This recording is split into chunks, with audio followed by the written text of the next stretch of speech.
Shalom and good afternoon, family. Good afternoon, Mr. I'm Moshe, the commentator, your host. Welcome to another live stream on this Monday afternoon in the month of April. Peace and blessings, Sister Naomi. Shalom and blessings to Brother Will. How y'all doing this morning, family? Hope all is well with y'all.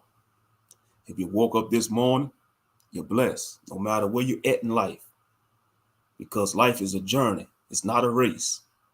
It's a marathon. And you may be set back for a few seasons, but know this is a marathon. So if you woke up this morning, you consider to be blessed. And there's another chance to get it right with the Most High and have faith in Yeshua HaMashiach, the Messiah. What's going on, Calvin DeZoza? Welcome to the stream, Calvin DeZoza. Yeah. Like I say, shout out to the brothers of truth that's not letting off on this wicked pastor foul. I mean, they've been dubbing him so many names. It's just been off the chain the last couple of weeks. Hey, what's good, Lost Revolutionary Gaming? What's good, a fellow gamer right there. Shout out to all the gamers out there. Lost Revolutionary Gaming. But yeah, they've been dubbing him so many names. Pastor Foul, Dirty D, Owl. I mean, the name just goes on the list. But yeah, anybody.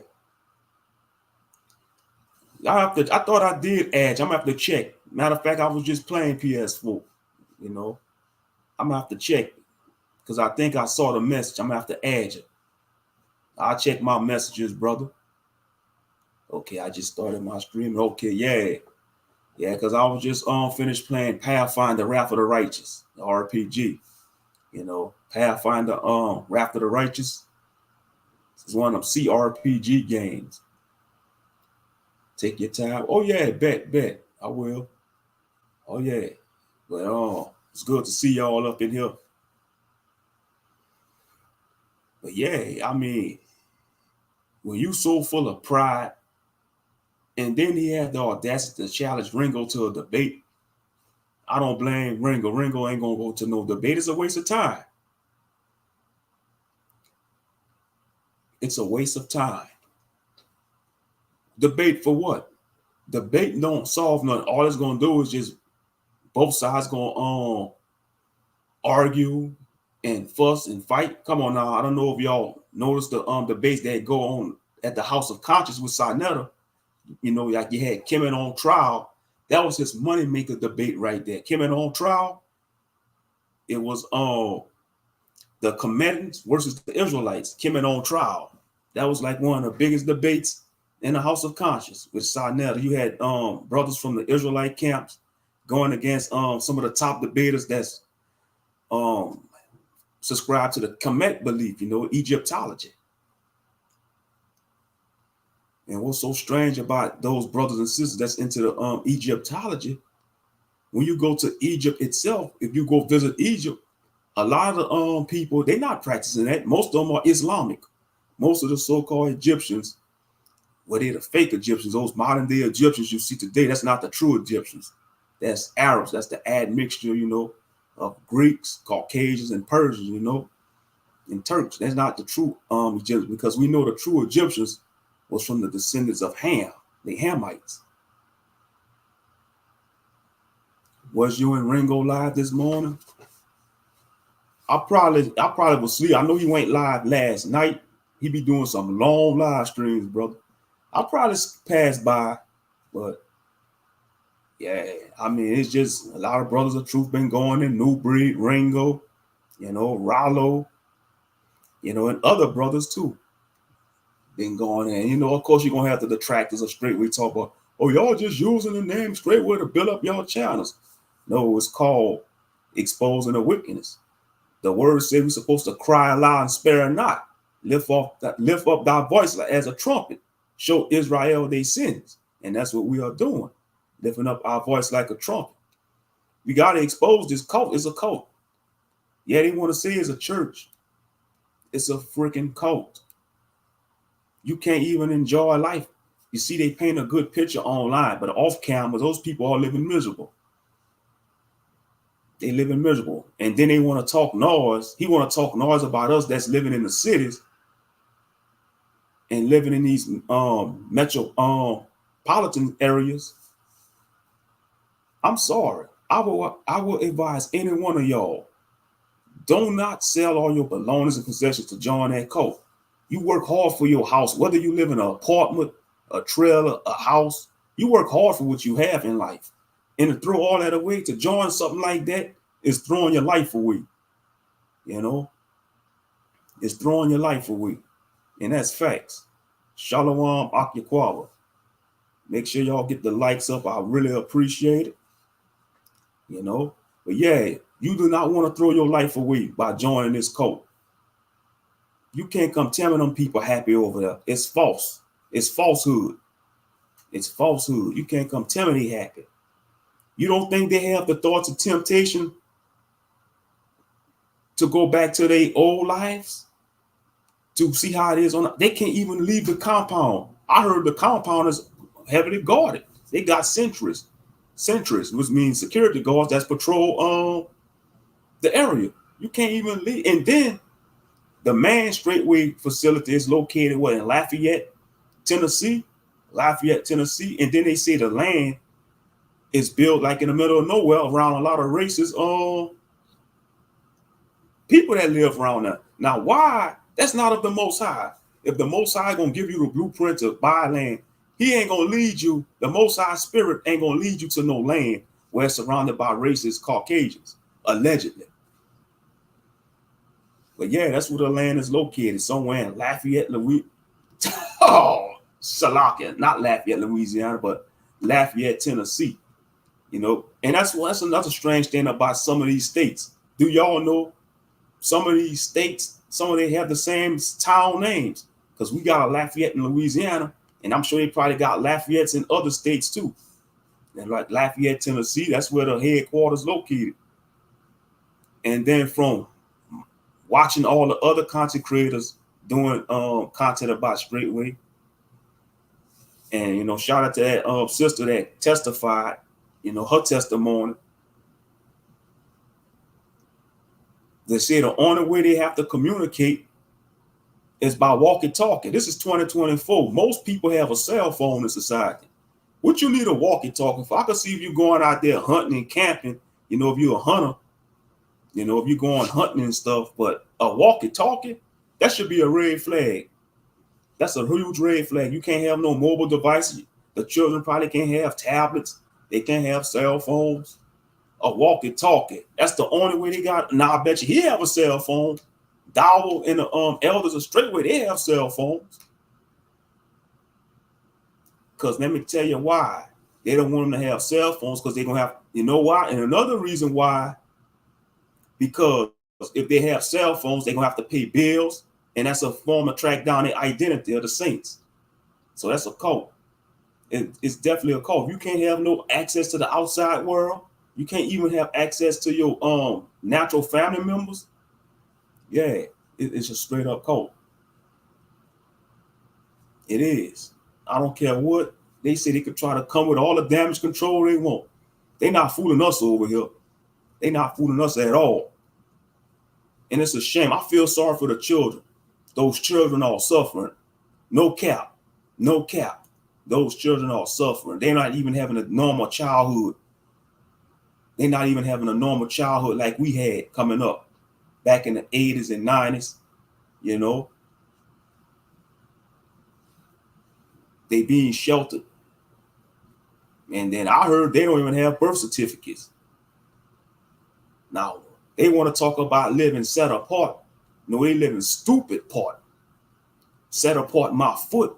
They living stupid part or buffoonery. Because you need a birth certificate. You need identification in his system. They could talk, oh, Esau system, the wicked system, all they want. And I was thinking about this and meditating on this, you know, a couple of days ago about, you know, documentations, you know, like documents. And we take it back to the ancient world.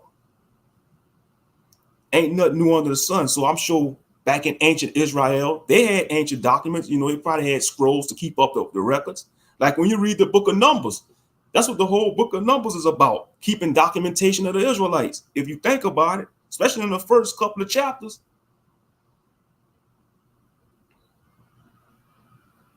For example, let's go to the book of Numbers. Let's go to the book of Numbers, chapter 1. Let's prove this. Let's go. It's always good to prove something with the scriptures. Let's go to Numbers chapter 1. And I'm going to read a few verses out of chapter 1.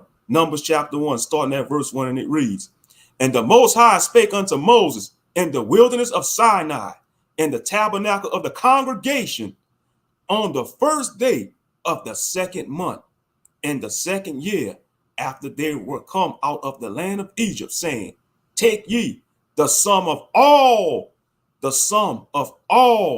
congregation of the children of Israel, after their families, by the house of their fathers, with the number of their names, every male by their polls, from 20 years old and upward."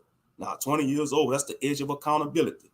You know, when you made 20 years old in ancient Israel, you was considered to be, a young adult. Now, of course, in this society, 21, you'll be legal. 21, is the legal age to drink, But in the scriptures, it says from 20 years old and upward, all that are able to go forth to war in Israel, thou and Aaron shall number them by their armies. And with you, there shall be a man of every tribe, every one head of the house of his fathers. Now, come on now. Just by reading those few verses out of Numbers chapter 1, that's proof that they was having documentation, paperwork, even though it was done on ancient scrolls. You had to keep a record. So all these children that was being born, they was keeping records of them, even in the scriptures. So, Pastor Dowell, do you think you're supposed to keep documentation on the children that's being born on Straitway? If you have no birth certificate, no social security card, no sense of identification, how you going to get a driver's license? You ain't going to be able to get a job. You need identification. You need identification. I just proved it out of just reading these few verses out of Numbers chapter 1. Let me read it again. "And the Most High spake unto Moses in the wilderness of Sinai, in the tabernacle of the congregation, on the first day of the second month, in the second year, after they were come out of the land of Egypt, saying, Take ye the sum of all the congregation of the children of Israel, after their families, by the house of their fathers, with the numbers of their names, every male by their polls, from 20 years old and upward, all that are able to go forth to war in Israel. Thou and Aaron shall number them by their armies." So you think they wasn't counting by they had to keep documentation, keeping a head count. Straight up. Greetings, Professor Lovely Lady. Welcome to the stream. Let's see what FF said. "There is wickedness in schools and cities, and 80s and 90s upbringings are never going to be the same now. And the evil going on today's society, those children are much safer in community living." Community living, if it's done the right way, but I'm sorry to say, double F, I'm going to call you double F. Yeah, that's true to a certain extent, but you still got to have identification. I know the system is wicked, yeah, and you got to understand, wickedness is all over this world, That's, like it says in the book of, hold on, let me go there. Hold up, y'all just bear with me. Let's go to the book of Job. Job chapter 9.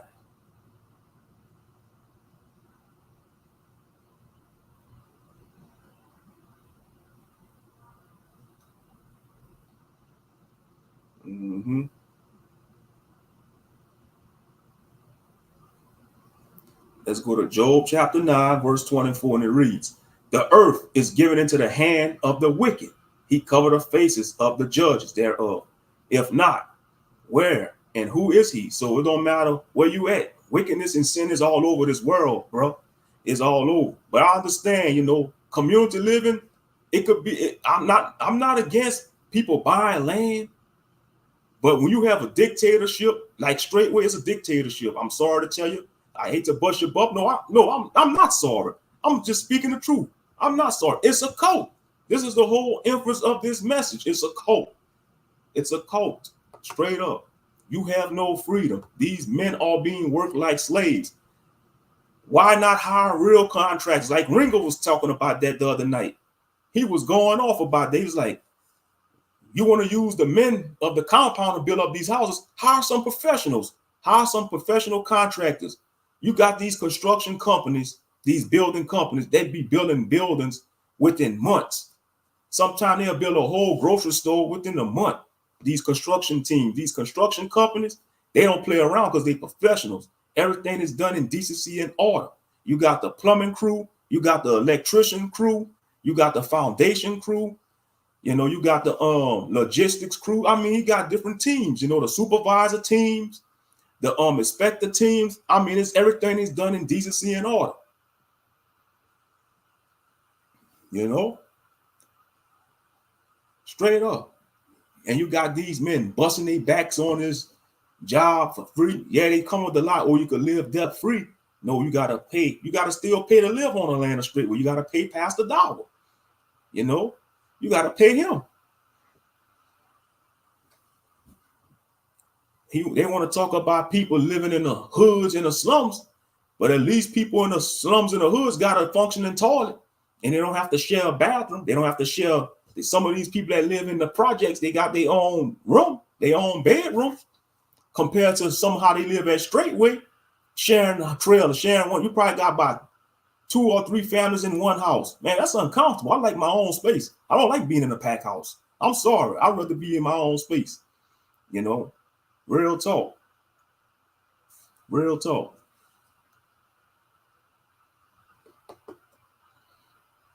Yeah, so they could talk all that stuff living in the cities. Man, no matter. You got wicked people in the rural areas too. Like I say, sin is all over the world. It don't matter if you live in the city, the project, even in the suburbs, even in these gated communities. Y'all want to know a big secret? Some of the most heinous crimes happen in these gated communities. I'm talking about these pristine gated communities that's for like the upper society or the uptight people in society. That's where some of the most heinous crimes happen in these gated communities. You could just watch the ID channel, you know, Discovery ID for those that got cable, the ID channel. You know, some of the most heinous crimes happen in these gated communities. So it don't matter where you live at. Sin is all over the world. Straight up. But yeah, I advise anyone not to join that cult.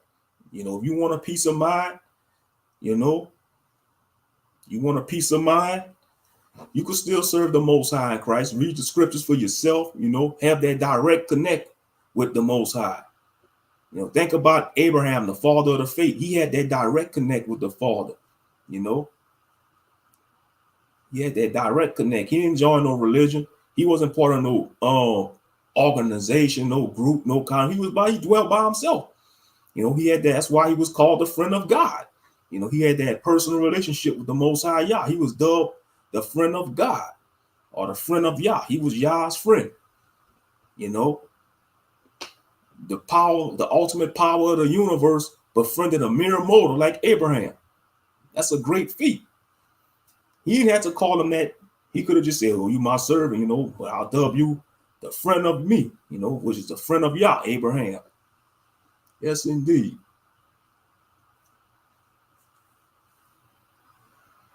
That's crazy though. You can't have no cell phone.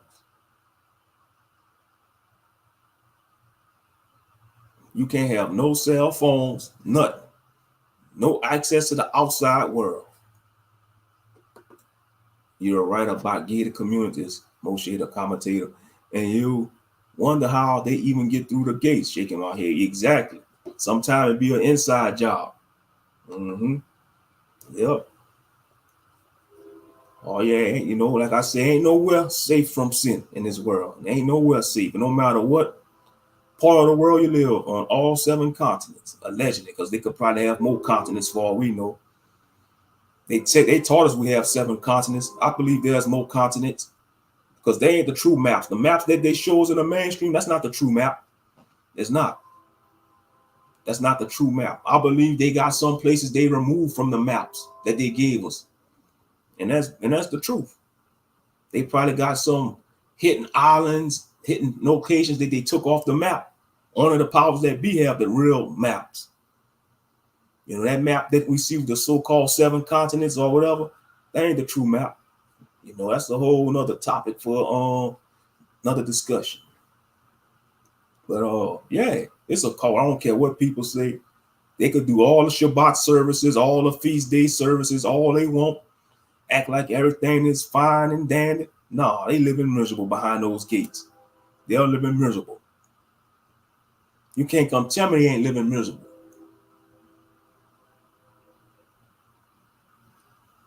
Probably abusing the women, probably abusing the children too. Straight up. And that's a damn shame. Them children not even having a normal childhood.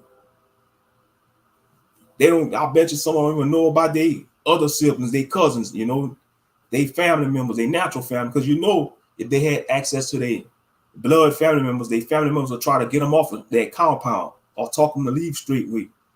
But sadly, some of them are all brainwashed. They so brainwashed, you know, it's sad. You know, just like when he did that blog talk this past Friday night. It was all of them in a room, all the men. Man, them men looked miserable. All I saw was a room full of sad, miserable men. And that's the truth. They could do all them clapping, all they want, all them cheers, all they want. It's all for naught. It's fakeness. They ain't happy. They ain't happy. You know, would you be happy if you got to work a whole 40 hours a week and then go back to the land and give your whole paycheck to the leader, to the pastor? I would be miserable. You can't even come and go as you please. You got to ask permission to leave the compound. Even if you just want to go travel to like maybe the next 20 miles to go to the nearest store.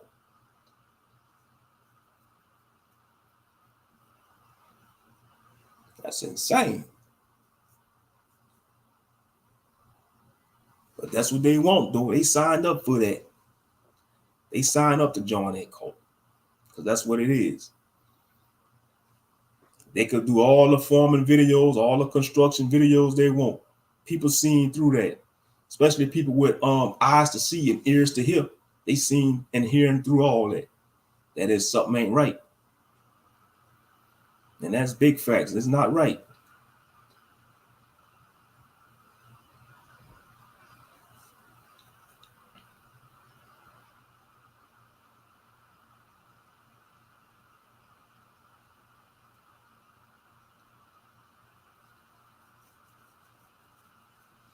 But yep, it's 2024.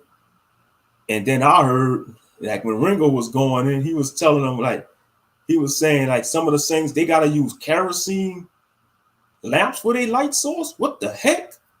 Kerosene light for their light? Bull crap.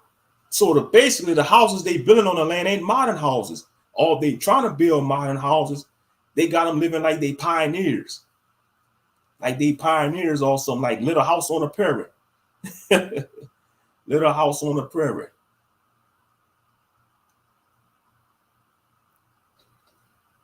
That's crazy. That's insane. They gotta use in-share shower. Oh no, that's germs right there. In-share showers. They gotta wait their turn. Then I heard they gotta use the bathroom in a bucket. What the heck? Or outhouse. But I bet you he have a functioning toilet in his house. Pastor Dower. He got a function. He probably got his house looking modern. But while the saints living in these rundown trailers, they living in these rundown trailers. Ringo said in the last video, someone told him Dower is building a new house, 13,000 square feet. Man, that's gonna be a lot of 13,000 square feet. Let me see if I can hold up 13,000 square feet house. Man, that's a mansion. I just Googled it. I just Googled a picture of a 13 square foot house. That's a mansion, bro. Yeah, that's a mansion. Come on now, that's a mansion. Yep. That's a mansion.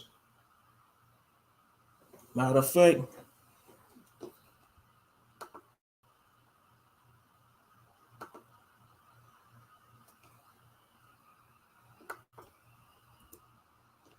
Let me show y'all. It's always good to show y'all the proof. Let's go to the images. Yeah, that's a mansion. You said 13,000 square feet? Yeah, that's a mansion. Hold on, let me see if I can share this, y'all. I'm gonna show y'all the pictures. Hold up.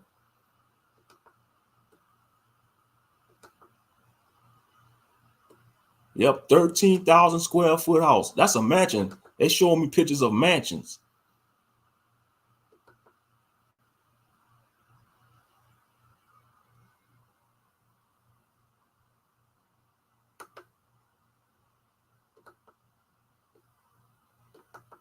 Look at that, y'all. That's straight up mansions I see.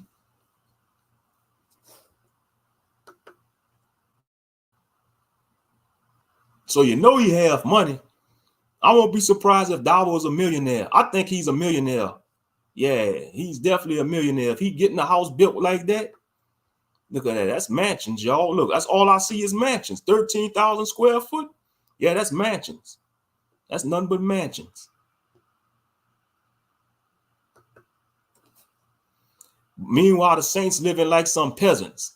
I'm sorry, man. Why would you? And you know what's crazy? Some of the Saints probably had a nice house and they sold their houses, sold all their possessions, all their belongings, their cars, just to live like a damn peasant. Just to live like a goddamn peasant. Ain't no way. Ain't no way I'll do something like that. Even a village idiot in Timbuktu will not join Straitway. And he's the village idiot of Timbuktu. Straight up. Yeah, all I see is mansions. 13,000 square foot. All they showing is pictures of mansions, y'all. This is a mansion.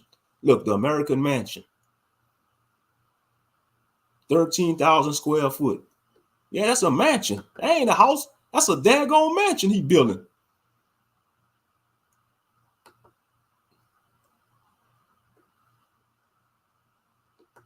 So he ain't no different from TD Jakes and Creflo Dollar. If not, probably way worse.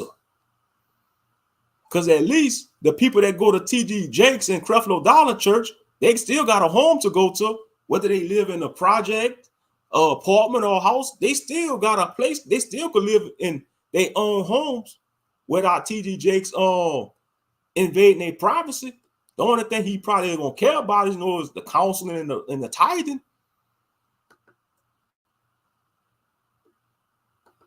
That's insane, though. That is a big house. That's a mansion, James. I just showed pictures. They say 13,000 square foot. Yeah, that's a mansion, bro. People better wake up. And people, man, I tell you, but like I say, they blind. They so blind. They so blind and dumb. They think they serving the law. No, they serving Thou. They're not serving the Most High in Christ. They serving Pastor Thou. That's their Lord and King. Pastor Thou. They're not serving Christ. Because if he was a real man of Yah or a true follower of Christ, he would do like what Christ told the rich man to do: sell your belongings and your possessions and give to the poor. But Thou ain't gonna do that though. He don't want to give up because this is his kingdom. Straitway is his kingdom. People need to wake up. Straitway is his kingdom. That compound he building is his kingdom. He probably already know he probably don't care if he don't make it to the kingdom of Yah. I'm just being real. Pastor Dowd probably don't even care if he make it to the kingdom of heaven. He's so busy trying to build up his kingdom on earth, the kingdom of Straitway. Straight up. Yeah, he's corrupt. He's beyond corruption. He's beyond corruption. I'm truly disgusted with him. Sad, really. He had a lot of good teachings and ideas years ago. Yeah. I don't know if he's part of a secret society or he's definitely got to be a millionaire, though. He's definitely got to be a millionaire. Then I heard they say he have a Maybach. He have a Maybach. First, he had that $100,000 truck, that Dodge Ram, that dually truck.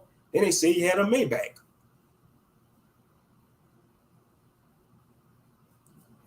Only the Most High knows how many cars he has.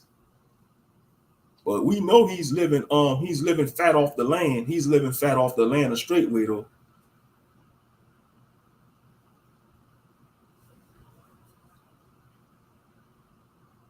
Yep. He's living fat off the land. And the saints, they living like peasants, thinking they doing a good deed. No, they being used. They being slaves. The men are being worked like slaves while their wives are getting taken from them. They getting worked like slaves while they getting their wives snatched from them or potential wives.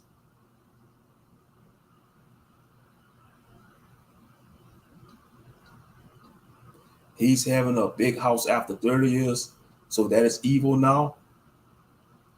Yeah, it's evil, man, because he got that off of the back of the saints. Double F, double F. You got to understand, he has that. He's using people. He's manipulating them. He's playing military mind games, Jedi mind tricks. He's a deceiver. He's like a mind flayer. You know, he's like a mind flayer. Now, for all those, y'all probably don't know what the hell I'm talking about. For anybody that know about Dungeons and Dragons, a mind flayer is a creature that lives in the Underdark, in the Forgotten Realms, in the Dungeons and Dragons multiverse. These mind flayers, all they do is manipulate. They have psionic powers to manipulate people with their minds and make them mental slaves. Yeah, he's operating like that. He's operating like a mind flayer. Yeah, that's how he's operating, and that's sad. He's playing military mind games. Because when you join the military, that's what they do. They break it down. That's the whole purpose of boot camp. Like when you join boot camp in the military, their purpose is to break you down and to build you up how they want you to build you up, to be a soldier of the military. That's the whole purpose of boot camp, to break you down and to assemble you into a soldier of the United States military. So you think they do that to the saints of Straitway? That's what they do. That's why they want you to sell all your belongings, cut ties with your natural family members. You probably can't even go visit your loved ones. They probably don't let the saints go visit their loved ones, talking about, oh, you can't go visit your mama, your daddy, because they wicked. They're in the world. They still of the world. They in Satan's kingdom. They're going to try to turn you back to the ways of the world. So if you tell that to the saints, you telling your saints to break the fifth commandment. Because the fifth commandment say, honor thy father and thy mother. So if you say you can't, it's crazy. It's crazy. But no, they thinking they serving Christ. They not serving Christ. They serving Dao. They are building up his kingdom, the kingdom of Straitway. And King Dao is the ruler or / dictator. Straight up. Exactly. That's the whole purpose. And like when I was watching, glimpse of that blog talk he did this past Friday, I bet you the majority of them men in that room, they're not married. They're not married. Maybe the elders, like I know Pastor Mirror, he probably have a couple of wives or a wife. Dao will have his wives. But I'm talking about the men that were sitting in the background, I bet you a good percentage of them, they probably wifeless. They probably wifeless. And some of them probably been living on that land for maybe over 5 years or longer. And they still wifeless.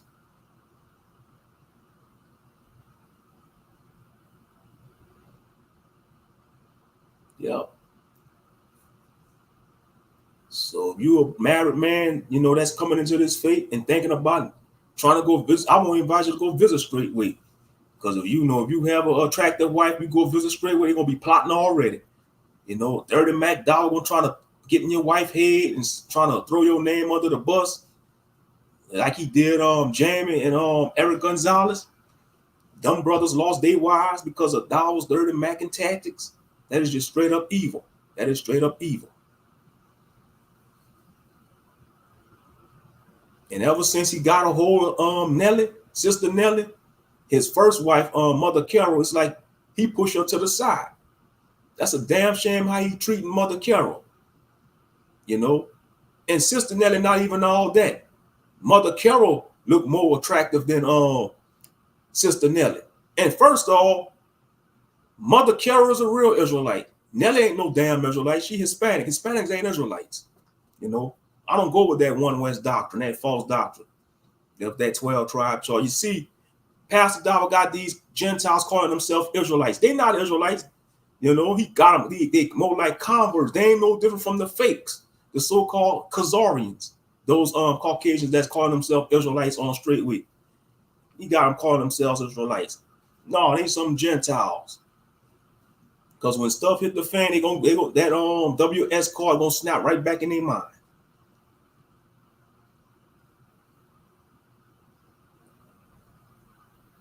But you see, he's following the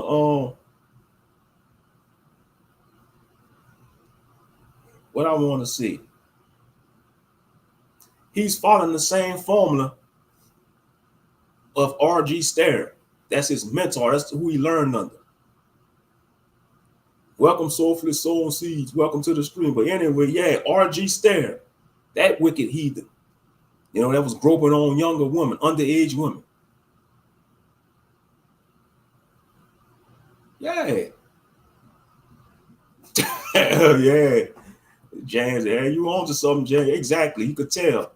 Amen. Sister Kara is a beautiful sister. Exactly. And the way Dow is like, he demoted, because she used to be the lead singer. Now Nelly is the lead singer, and Nelly get to drive the vehicles. Why Mother Carol can't drive the vehicles? And Mother Carol is Pastor Dow's first wife. Come on now, the first wife should get first dibs on everything, because that's his first wife. You know, that's the woman that had his first set of children, and he gonna push it to the side like that. That's just straight up wicked. Nelly crooked, that 1,000 stare in her eyes ran through. Oh yeah, yes indeed. But yeah, it's wrong how Dow Dirty Mac gonna talk behind Eric Gonzalez back and all that, and Jamie lost his wife to Elder Becker, that old wicked old heathen Elder Becker.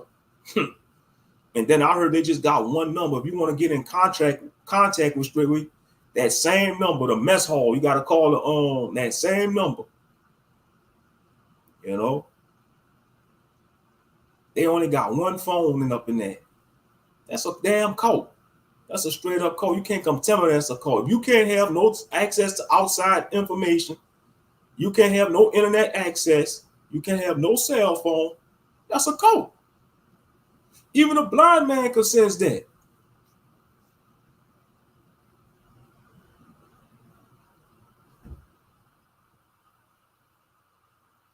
Yeah, the eyes are a window to the soul.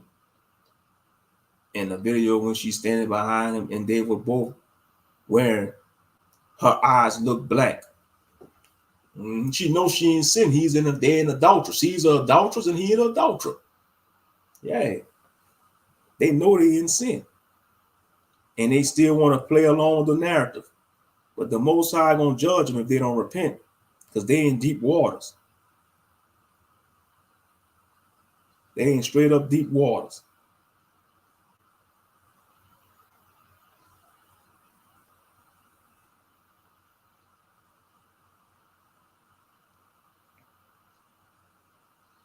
You know, 1 Corinthians chapter 6, verses 9 and 10 reads, "Know ye not that the unrighteous shall not inherit the kingdom of Yah?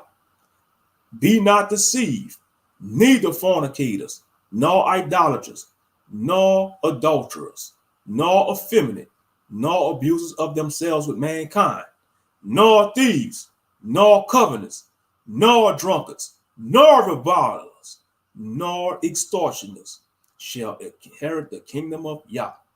Now, I read all these scriptures in 1 Corinthians chapter 6, verses 9 and 10. Some of these describe thou to a T.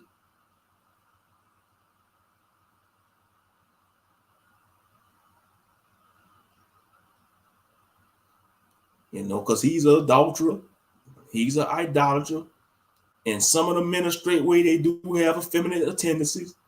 You know, like when New Breed did that live this past Friday afternoon, showed the clip of those brothers, like the brother was talking noise, you know, just explaining, man, about how things going on in Straitway, you know, just having a good time, and that brother can't walk behind him, and you know how he embraced him. That was suspect. I cringe when I seen that abomination. I cringe. What kind of man gonna let another man walk behind him and just go embrace him like that and look like he kissed him on the neck? Man, that's a whole fight right there. In some cultures, man, you get destroyed. Man, you get executed in some cultures doing something like that. That's suspect behavior. You're not supposed to walk up, sneak up behind a man. Even in the streets, you don't do that. Whether you're in prison, the streets, you don't sneak up behind nobody on the streets. You don't sneak behind a man in prison. You don't sneak behind a military veteran because they're gonna eventually their reflex gonna kick in and they're gonna eventually attack you. You know?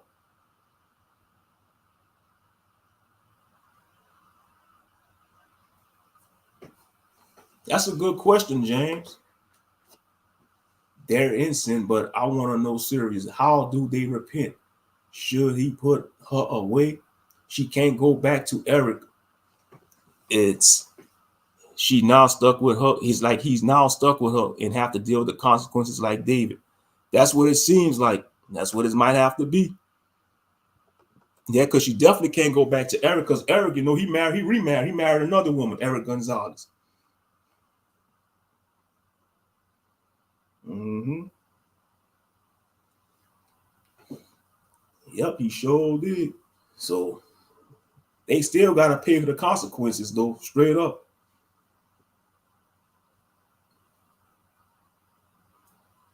Salute to you, soulfully sowing seeds.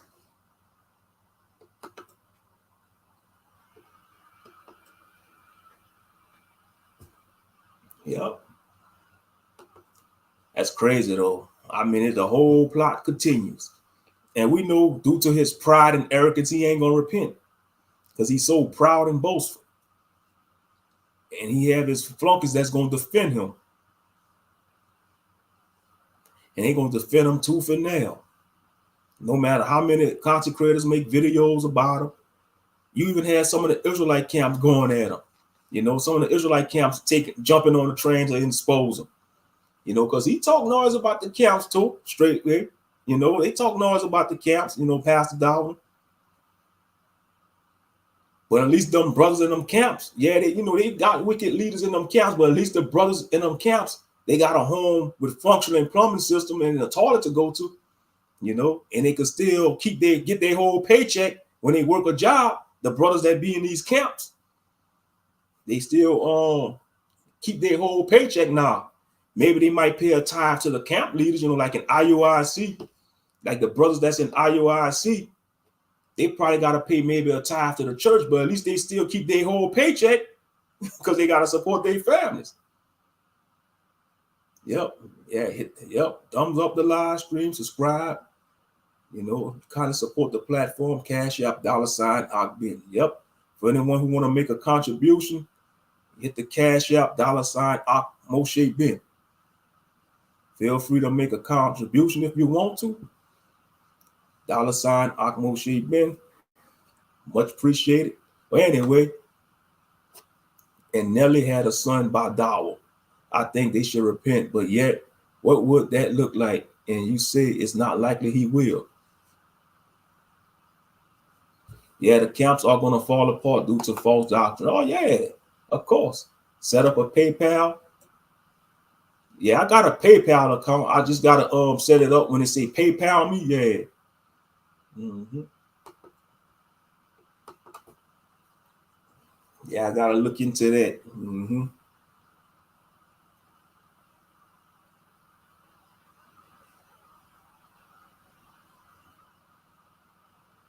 That son is third wide.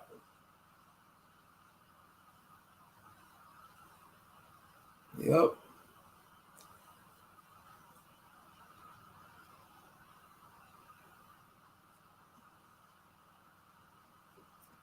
But yeah, that's definitely a cult, though. I don't care what they say. It's definitely a cult.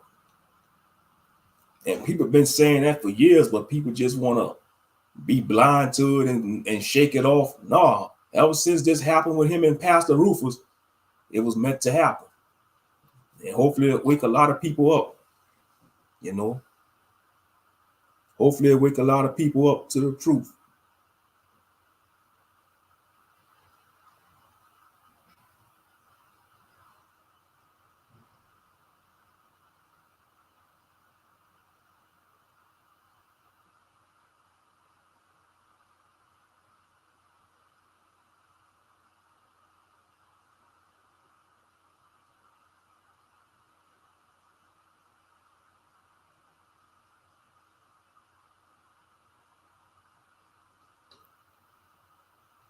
Thank you for your contribution, Professor Lovely Lady.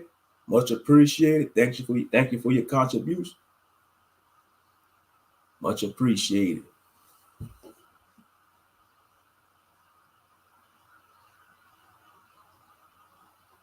Shalom, Private C. Welcome to the stream.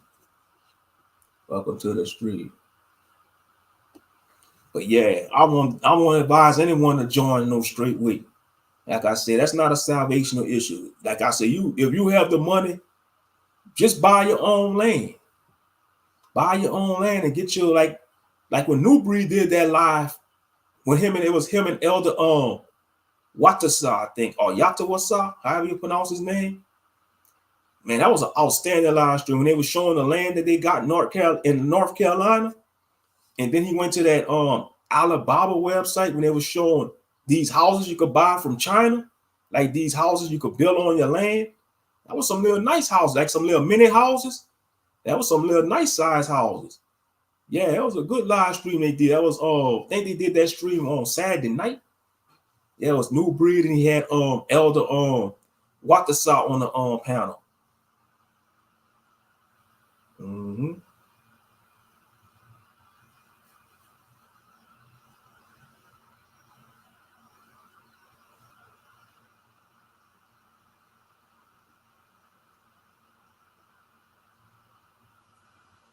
Yep.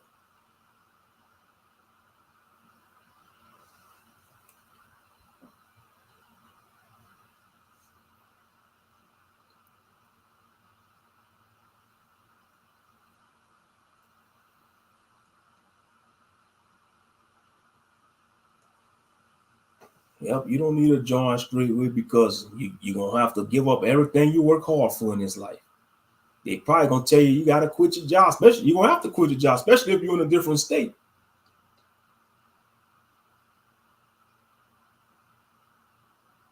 Especially if you're in a different state because, they only got a few locations. You got Straitway, Georgia. You got Straitway, Straitway, Florida, Texas. I think they got one in Texas. You got a few Straitways around the country. Thank y'all they don't have one in Louisiana. All praise to the Most High. We don't need no Straitway, Louisiana.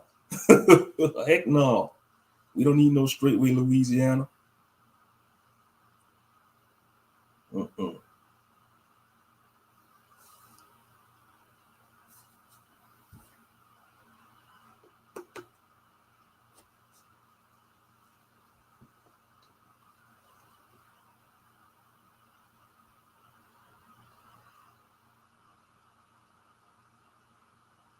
Yep.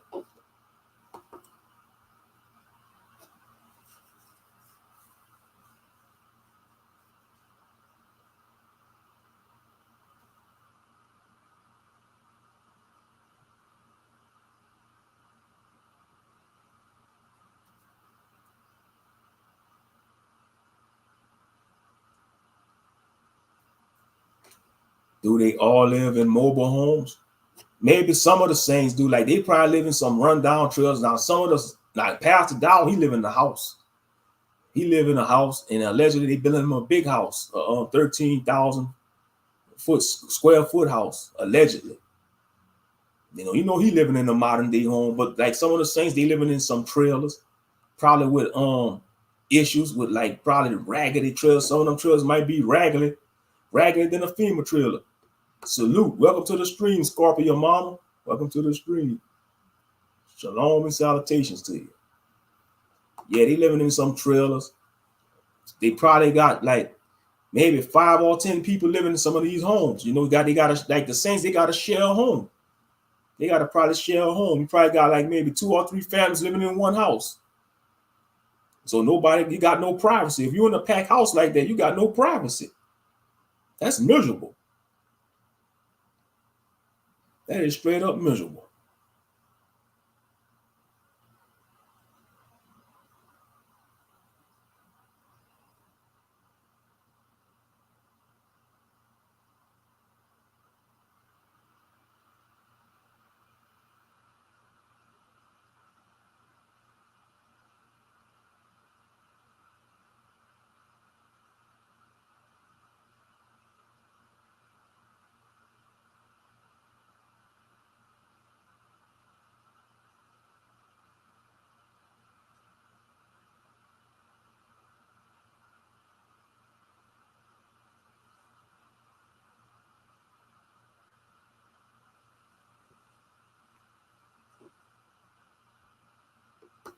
Yeah, the woman who gave her testimony said there was a shower house that many shared.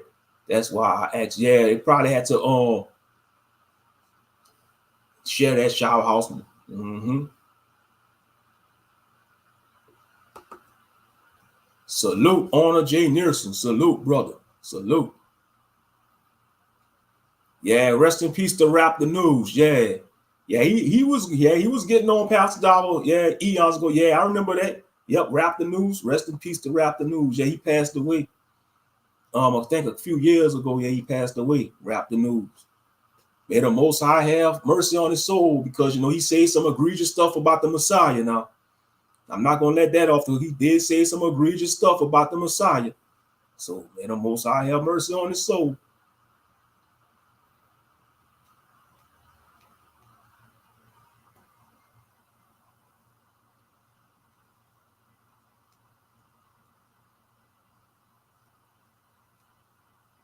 Or you saw privacy, or you seen that post and that short I did with that curtain trail. Yeah, that was weird. I took a picture of that Saturday and I recorded that Saturday. That was weird. That cloud, that was weird. Looked like a rainbow or something. Like a rainbow chemtrail or something. It was weird. It is, yeah. Let's see what Will said. You are being watched at all times and walking on eggshells. That is a miserable way to live. Exactly, brother Will. Even though we in this system, right? We pay bills. You still want to live freedom.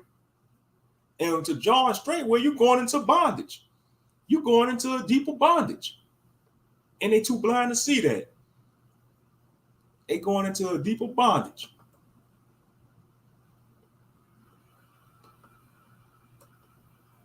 They going into a deeper bondage.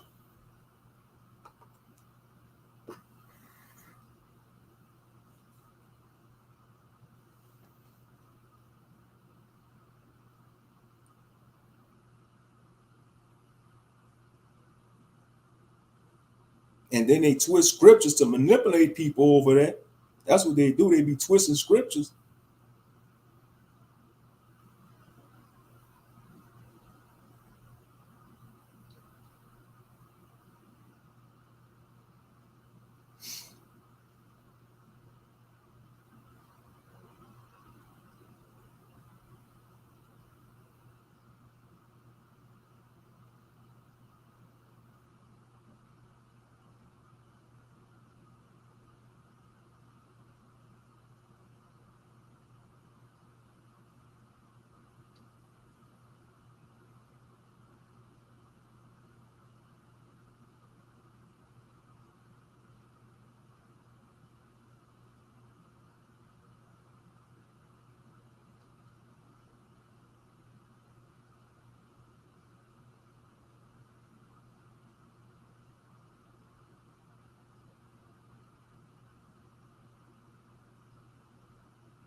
Let's see.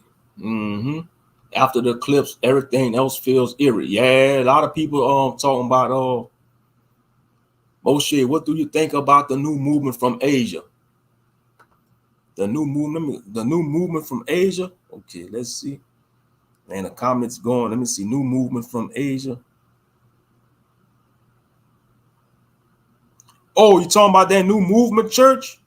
That's what you're talking about, brother. Yaquaba, the new movement church. You're talking about Brother Moon. They call him, I think. Brother Moon, the new movement church movement. Let's see.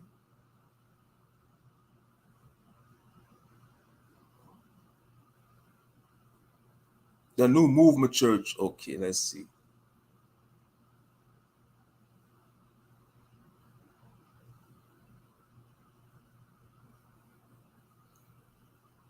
I guess that's what you're talking about. The new movement church.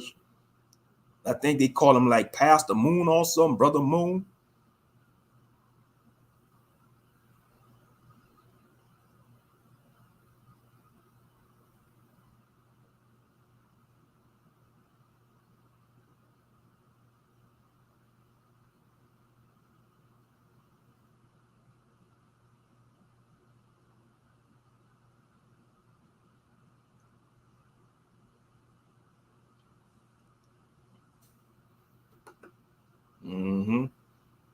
Yeah, y'all just gotta stay prayed up and stuff, you know.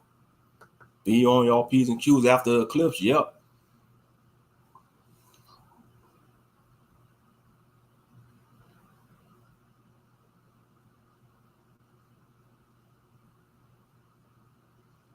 But yeah, they are being worked for nothing over there Straitway though.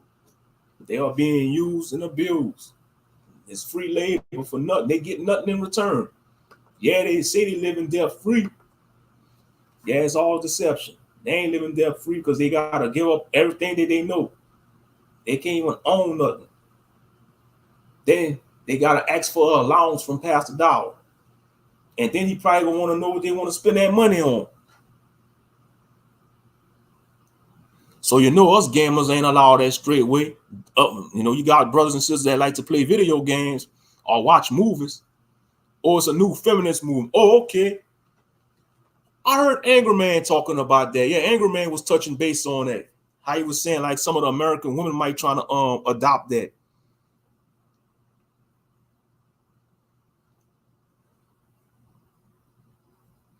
Yeah, these Asian women, man, they need to go sit down.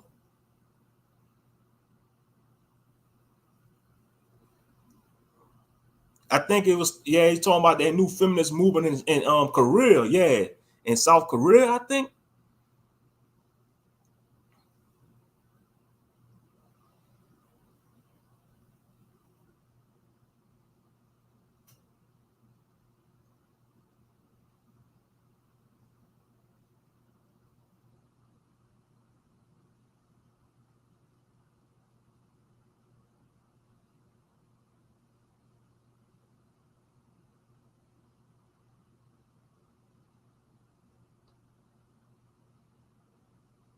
Yeah, it's gonna set themselves up for failure, you know.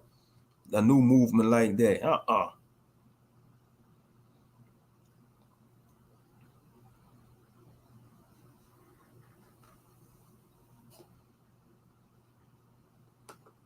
I feel like the powers that be is summoning a Greek goddess. Yeah, if the CERN machine, they trying to open up portals. Yeah, you never know. Or they probably trying to invoke some kind of unclean spirit, you know.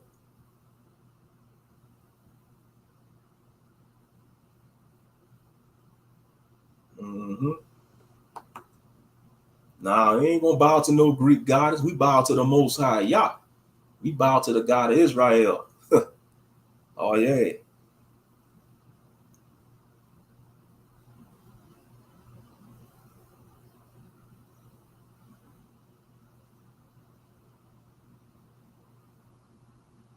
A lot of our sisters, yeah, feminists gonna lead a lot of sisters to the lake of fire because that's not of the Most High, that is of the devil.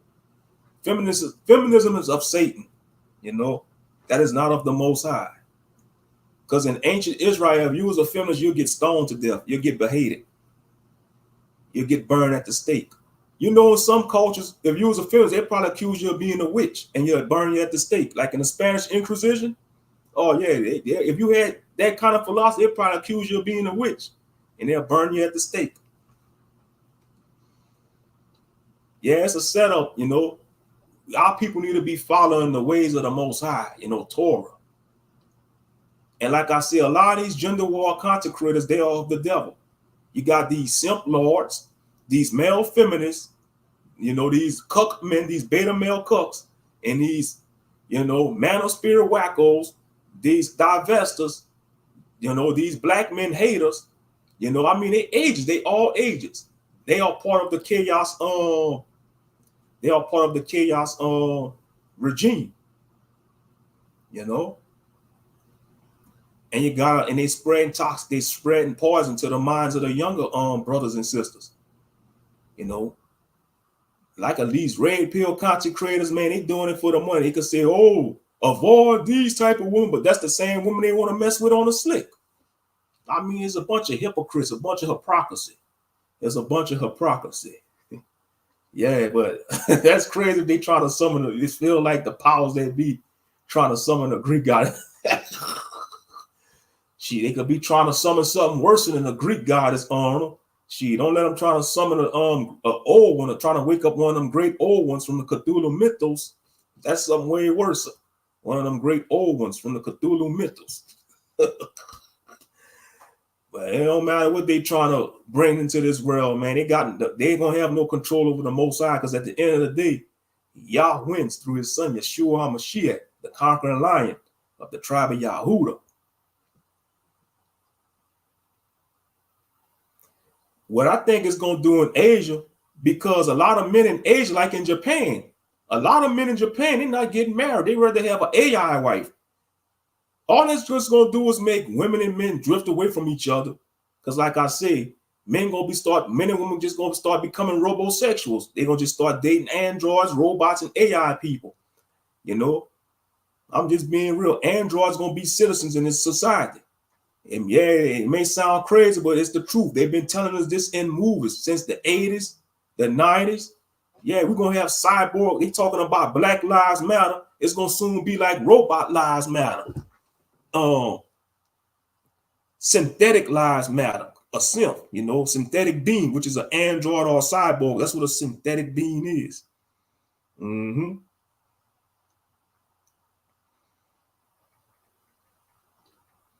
Real talk. It may sound crazy and far-fetched, but it's the truth.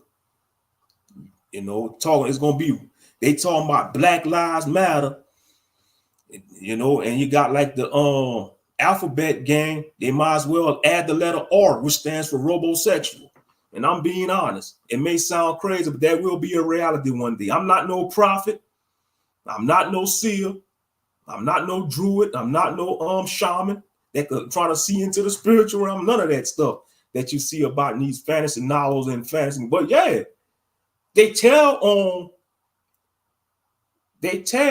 themselves in the movies. But most people in the masses just see this as entertainment. But those who study the Bible and have that spiritual connection with the Most High Yah and follow after the Messiah, this is going to be a reality.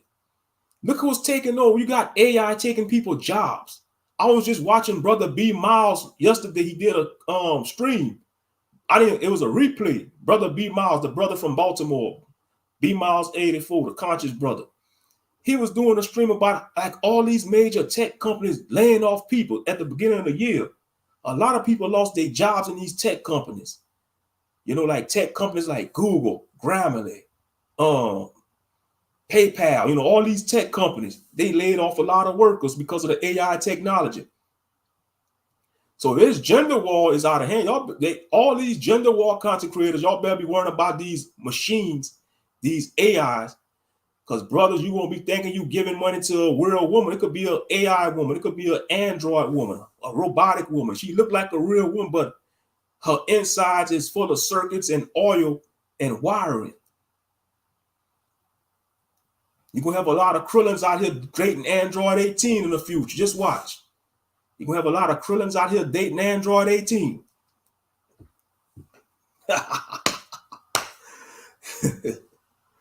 Yeah, the truth is stranger than fiction. Because they made movies about, men designing they wives, it's crazy. That's why I say this all about design. They want men and women to be divided because it's all part of depopulation control. That's what it's always about. They want, especially the melanated man and woman. They want, they want all races of men and women to be divided, but they targeting the melanated, they targeting our people, the so-called black man and black woman, because they know we are the chosen of Yah. We are the chosen, we are the chosen people. Straight up. Why you think the Caucasians want themselves to be the saviors? Why you think they want to whitewash everything? Why you think they got to be all the heroes, have all the superpower, all the cool powers in comic books? Because they know what our people are worth. They know our people. They know who we are, but we don't. We thinking we just these thugs and these ratchet women and these hood boogers. That's not who we are, man. That don't make up our whole entire race. That's just a small fraction of our people acting like that. But that's the narrative they want to portray us in Hollywood or Hollywood, that all brothers got to be a gangbanger, a thug, a rapper, an athlete. You know, all sisters got to be a single mother with baby daddy drama, all that bull crap. No, that's not who we are, man. We come from a line of kings, queens, you know. Our ancestors was righteous, man. Our ancestors, man, literally, we was the gods of the earth with the little g, you know. Straight up. We was the first people to record language and spoke languages and writing all that, our ancestors. You know, and they want to say they built the pyramids. They want to say, oh, y'all didn't build the pyramids. Well, I say, all right, heathen, we didn't build the pyramids. To show us some aliens from Mars with some green-skinned Negroes from Mars built the pyramids. Then all some gigantic melanated giants built the pyramids. And it sure wasn't y'all white asses built no pyramids. Shit, hell no, I don't believe that. You know, look, they building these damn skyscrapers. Y'all know if you stop maintaining a skyscraper for a couple of years, that damn skyscraper gonna start crumbling. It's gonna start deteriorating. That's let you know. When you look at the ancient infrastructures, it may be lying in ruins, like these ancient infrastructures. They still stand, even though it's ruins. They still stand until this day. They still stand. That's a good theory. The fallen angels built the pyramids. Yeah, because you got a lot of cultures talking about being visited from extraterrestrials, which could be fallen angels. You know, everybody got an opinion to what they want to be. Yeah. And you know, just like I believe the other gods and goddesses of mythology, they are fallen angels. They took on the form of these other nations. Like Zeus, the Zeus true form is a fallen angel. A Negroid fallen angel. He just took on the form of a Greek god to get the minds of the Greeks. It ain't no different from all the other nations. Even the Asian gods like Tsukuyomi, the moons, Amarutsu, all these false deities, that's fallen angels. They just went visit these cultures and took on a form to look like these other nations to persuade them and say, hey, look, write this mythology story about me, you know, and your future generations gonna worship me. So basically, these other people, they just worshiping fallen angels. We all entitled to our belief and opinion. We all entitled to, like I said, you know, yeah, Assassin. I got that game too, by the way, Honor J. Learson. I gotta get back into because I want to play Assassin's Creed. I got Origins. I definitely want to play Odyssey and Valhalla, you know, because you see, like I tell people, if you want to get into Assassin's Creed, I tell them to play Origins, Odyssey, and Valhalla, the historical ones. Even though they all based on history, you could still play the original trilogy with Altair and Ezio, you know, because you know that's the original poster men. Especially Ezio, they treat him like he like the poster man for Assassin's Creed. But the original when you play it as Altair, the Arab assassin. Yeah, I definitely want to you know, play those, you know, because honestly, I enjoy not Odyssey. You see, I'm getting them mixed up. When you play as Bayek and Origins. Origins is a damn good game. I love Origins. Assassin's Creed Origins. Shit, it's been a while since I did a gaming stream. I should do a gaming stream playing Origins. I mean, I did a gaming stream playing Origins. That was like, what, 2 or 3 years ago. Yep. Exactly. They sacrifice the devils / demons.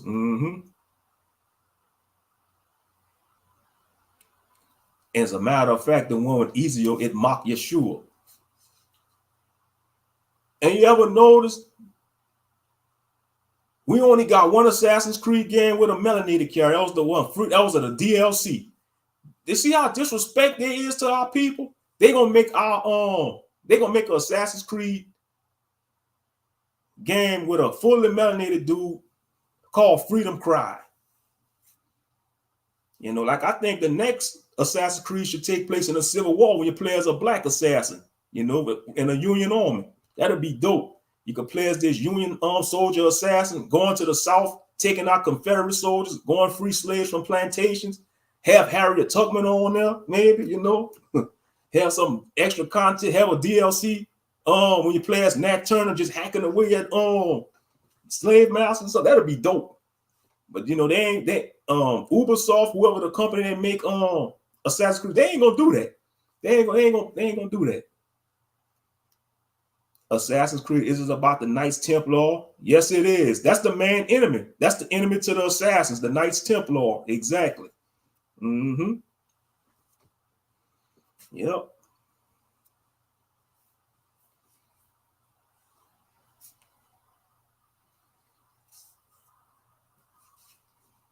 Exactly. That's who the main enemies are. And assassin, you fight the fighting against the Knights Templar, and they was wicked too because they worship Baphomet. You had a sect of the Knights Templar secretly they was worshiping Baphomet. Mm-hmm.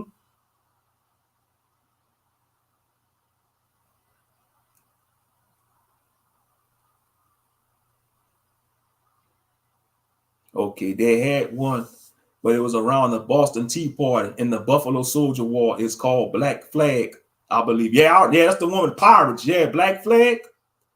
Yeah. Mm-hmm.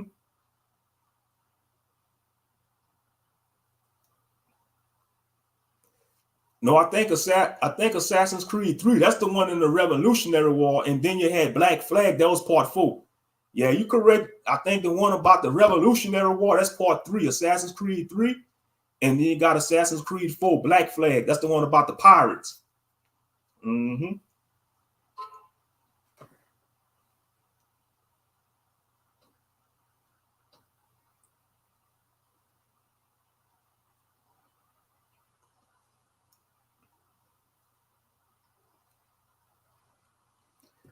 Yeah, because them pyramids, and thinking about that, it had to been some kind of supernatural force to build those pyramids. Because think about that, how they describe it in his like hauling those big blocks of stone, and each one of them blocks of stone probably weigh a lot of pounds, you know, at least probably a couple of tons.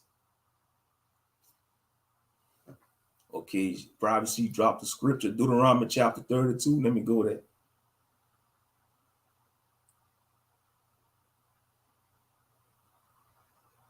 Or Deuteronomy chapter 32, verses 17.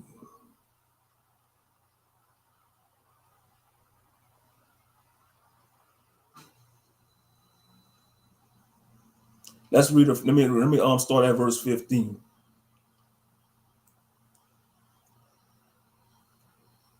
But Jeshurun waxed fat, and kicked, thou art waxen fat, thou art grown thick, thou art covered with fatness.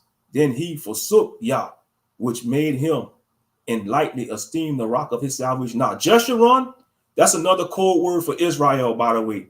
Jeshurun, that's Salakia. Jeshurun. Jeshurun. That's another term or name that the Most High called Israel. Jeshurun is talking about. But Jeshurun wax fat, or meaning grow fat, and kick, thou art waxing fat, thou art grown thick, thou art covered with fatness. Then he forsake Yah, which made him, and lightly esteemed the rock of his salvation. Now, think about that, man. I'm glad you brought that scripture up, privacy. And I read a few verses up. Think about that. Joshua and wax fat. Don't Pastor Dow, he waxing fat. You know, he growing all these lands. He getting resources. You don't think that's going to cause him to turn away from the Most High? He's prideful. His pride is growing fat. His ego is growing fat. He's living fat off the land. And he don't care about the other saints. Verse 16. They provoke him to jealousy with strange gods, with abominations. Provoke they him to anger. Verse 17. They sacrifice unto devils or demons, not to Yah, to gods whom they knew not, to new gods that came newly up, whom your fathers feared not. Of the rock that begot thee, thou, O unmindful, and hast forgotten Yah that formed thee. And when the Most High saw it, he abhorred them, meaning hate them. Abhor means to hate. He abhorred them because of the provoking of his sons and of his daughters. And he said, I will hide my face from them.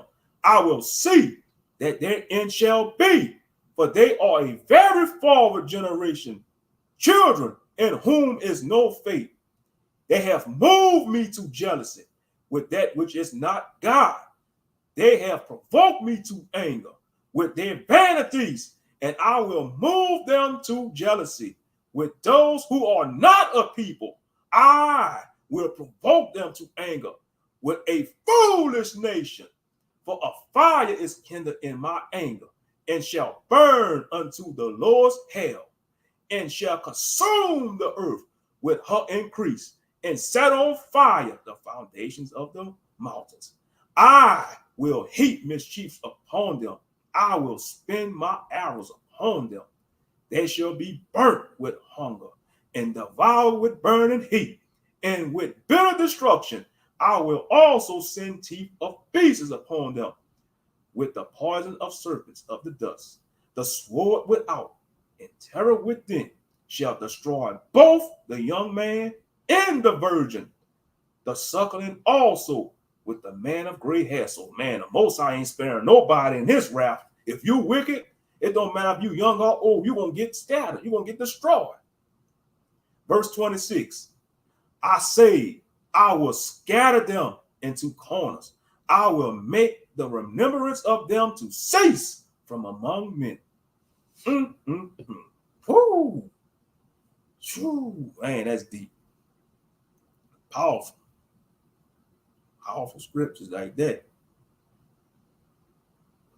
Yeah, so you see, Israel want to keep following these false deities. That's what's going to happen. And that's why our people getting, you know, our people need to wake up and turn back to the true power, which is the Most High God of Israel. You know, follow after his son, the Messiah.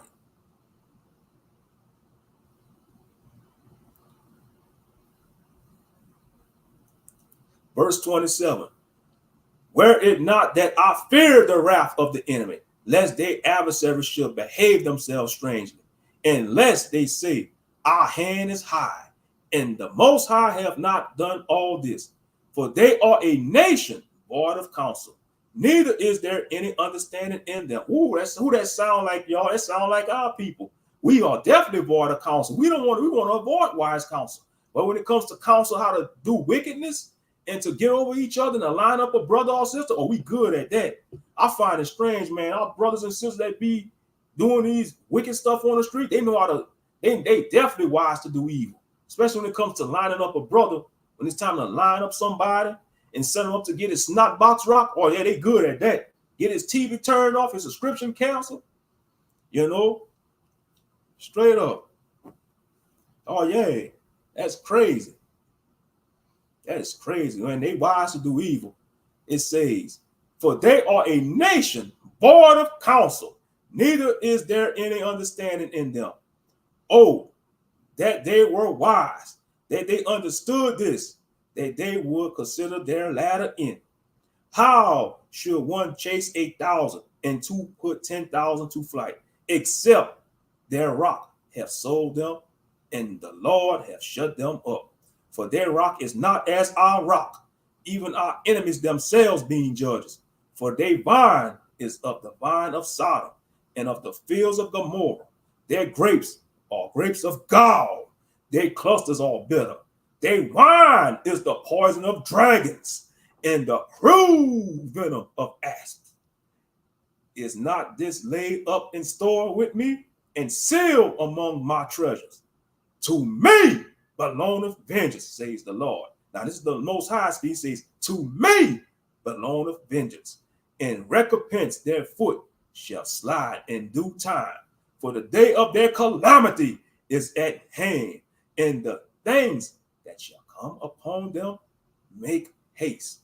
For the Most High shall judge his people, and repent himself for his servants, when he seeth that their power is gone, and there is none shut up or left. And he shall say, where are their gods? They rock in whom they trusted. Oh, y'all hear that? For those who want to worship these false idols, this is what the Most High is going to say. When y'all calamity come before y'all, look what he's going to say. He said, and he shall say, where are their gods? Their rock in whom they trust, which did eat the fat of their sacrifices, and drank the wine of their drink offerings. Let them arise up and help you and be your protection. Woo! So anybody that want to turn their back, especially Israel, if you want to throw away the Most High in Christ and be an atheist or worship any of these false deities or turn to the wicked one, he gonna say, where are y'all gods at? He gonna ask y'all that, which did eat the fat of their sacrifices and drank the wine of their drink offerings. Let them rise up and help you and be your protection. See now that even I am he, and there is no God with me. I kill, and I make alive. I wound, and I heal. Neither is there any that could deliver out of my hand. Woo! For I lift up my hand to heaven and say, I live forever. Woo! He making it known right here. The Most High is making it known right here that he's the one that could kill, that could heal, that could deliver. He's making it known. He's making it known, family. He's letting it known. He's setting the record straight in these verses. That was Deuteronomy chapter 32, verse 39 and 40. It says, see now that I am he, and there is no God with me. I kill, and I make alive. I wound, and I heal. Neither is there any that could deliver out of my hand. For I lift up my hand to heaven and say, I live forever. Woo! That's powerful right there. Shout out to Brother Ariel. I don't know if you're listening in the background, Brother Ariel. I know you enjoy hearing these scriptures, brother. Brother Ariel, the Lion of Yah. Call him Ghost. He probably in the clouds watching. Shout out to Brother Ariel. Big salute to you. Man, on Most High, he's letting it known to all those who want to worship these false deities, who want to worship the false idols. Even if you make these celebrities your idols, these celebrities ain't going to be there to save you in the day of calamity. They not. They not. No. No.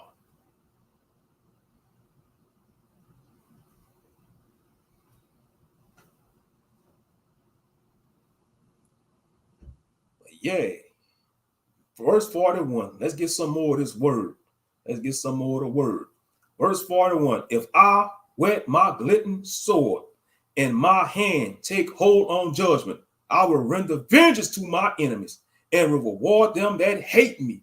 I will make my arrows drunk with blood, and my sword shall devour flesh, and that with the blood of the slain and of the captives from the beginning of revenges upon the enemy. Now, even though this is in the book of Deuteronomy, this could also be the Most High could also be prophesizing in the future when Yahshua come back. Because when you read the book of Revelation, it says that the blood gonna flow up to the horse's bridle. But you see, by me reading these verses in this book, in Deuteronomy chapter 32, oh man, that's the Old Testament. That's the Old Testament. That's not our God. That's not sweet Jesus. That's that violent old God, Jehovah, that violent Old Testament God. I just get a crack out of that when Christians trying to separate the Father and the Son. They want to say, oh, Jehovah is the God of the Old Testament, but Jesus is the new God. He's the God of the New Testament. It's all about Jesus, y'all. It's all about Jesus. No, man, Jesus has always been in the scriptures. He comes in a volume of the book, you know? Yeah. When, let me read that again. It says, verse 42, it says, I will make my arrows drunk with blood, and my sword shall devour flesh, and that with the blood of the slain and of the captives from the beginning of revenges upon the enemy. Rejoice, O ye nations, with his people, for he will avenge the blood of his servants, and will render vengeance to his adversaries, and will be merciful unto his land and to his people. And Moses came and spake all the words of this song in the ears of the people, he and Hosea, the son of Nun. And Moses made an end of speaking all these words to all Israel. And he said upon them, set your hearts upon all the words which I testify among you till this day, which ye shall command your children to observe to do all the words of this law. Mm, mm, mm. So he's letting the record be known. Moshe, can I connect OBS through StreamYard? Probably so. Some content creators probably do it. OBS. OBS Studio. You talking about OBS Studio?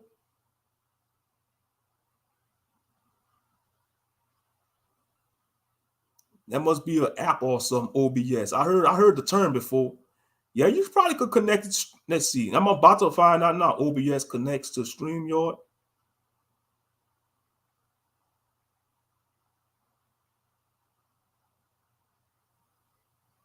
Okay, how to use OBS virtual camera with StreamYard. Okay, after opening OBS, set up the sources you want in the sources section to add your webcam. Yeah, you probably could connect OBS to. I'm sure you could if you could connect it to other streaming services. Mm-hmm. Yeah, you probably could, Yaquaba. Yep.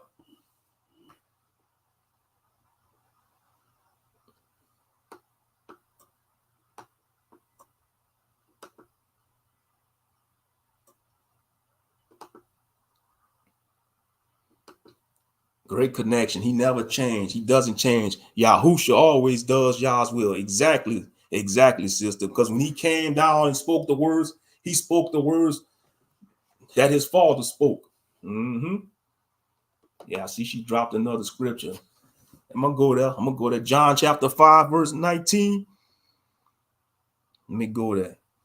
The book of John, Yochanan. I like how they say John in Hebrew. I like that. Yochanan, that sounds cool. Yochanan. Yeah, how they say John in the Hebrew language? Yochanan. That's and even Matthew Yahoo, Oh yeah, the Hebrew names, man. It got, even though some of them be long, that's be cool names though. Like, Yochanan.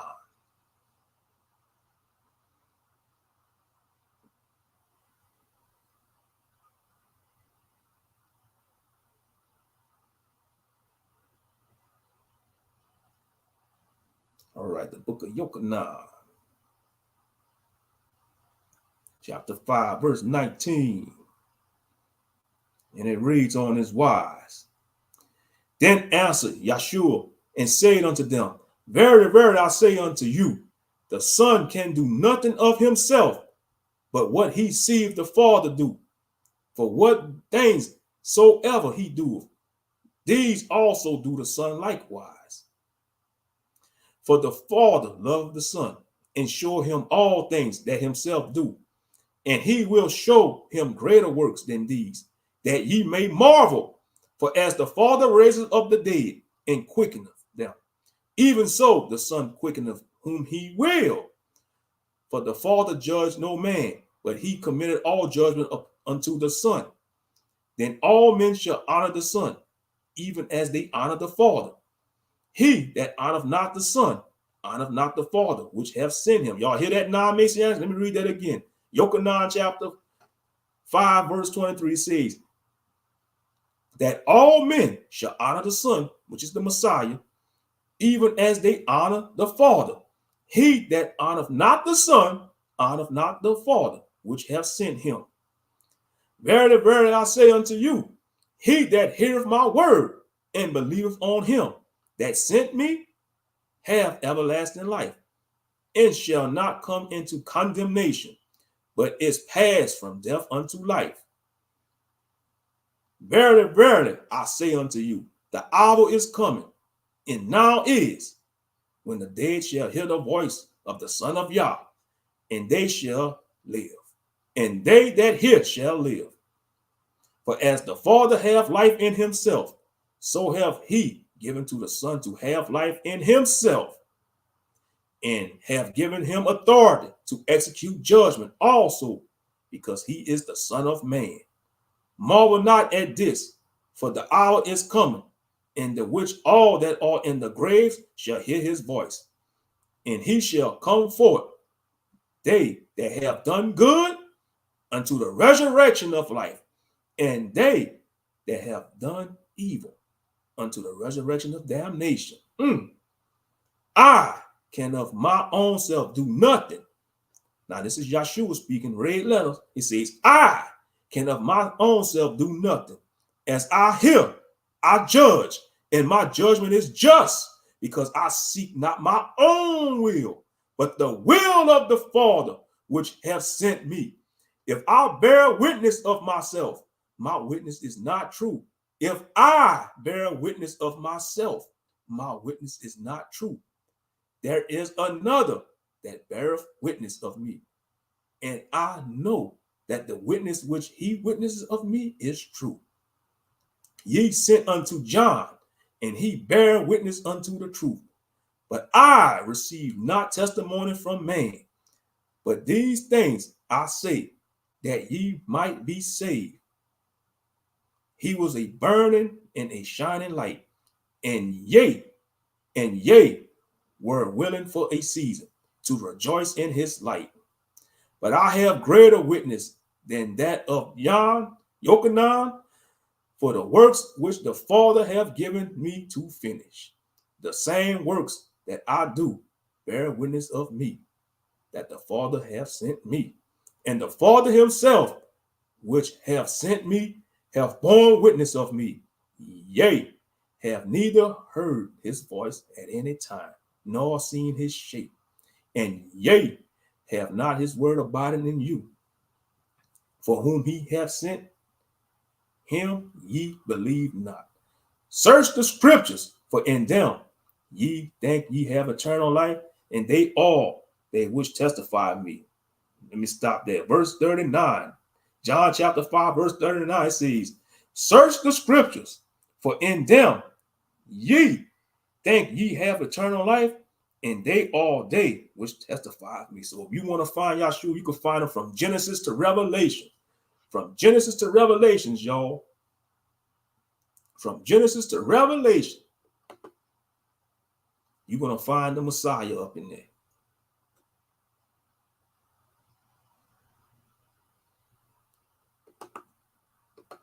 You're going to find him up in there. Hallelujah. Hallelujah.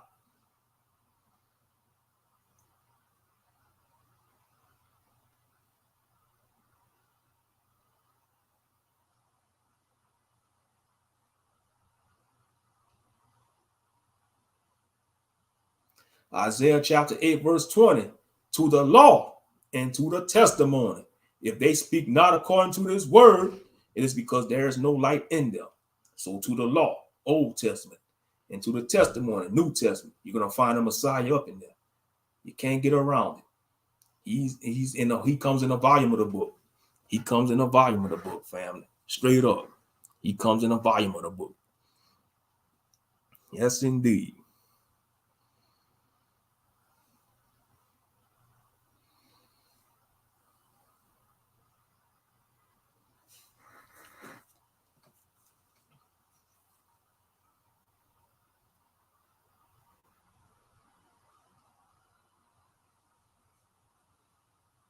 Yes, indeed.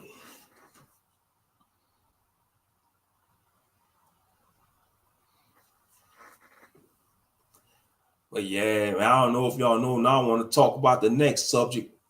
O.J. Simpson passed away at the age of 76. Now I don't know.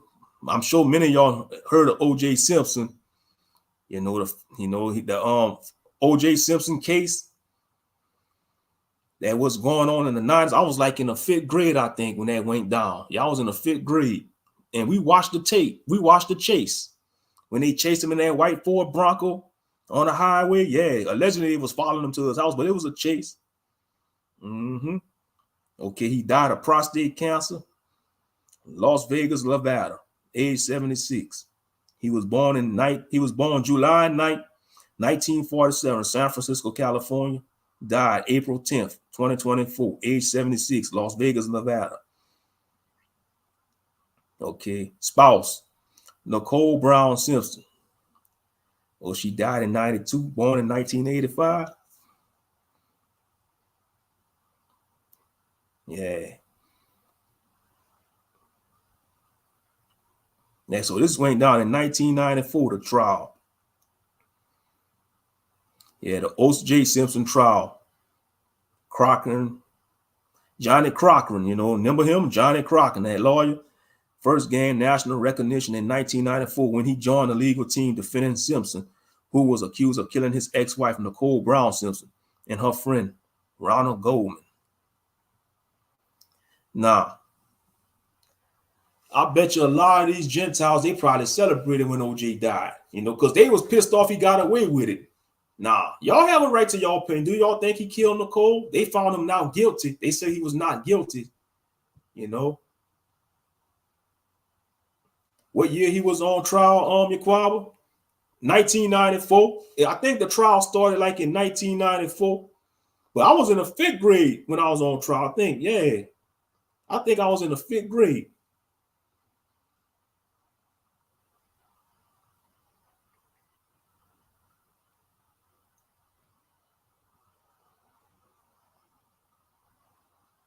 Yeah, okay. The trial began on January 24, 1995. Yeah, I was in the 5th grade during that time, the trial. Yeah, because I remember when they was the famous white Ford Bronco.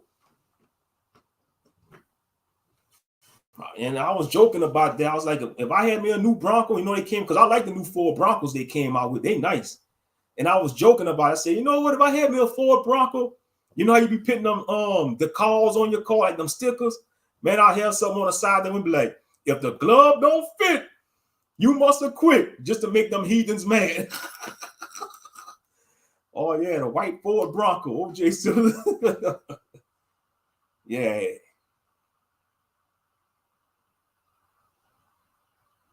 Mm-hmm.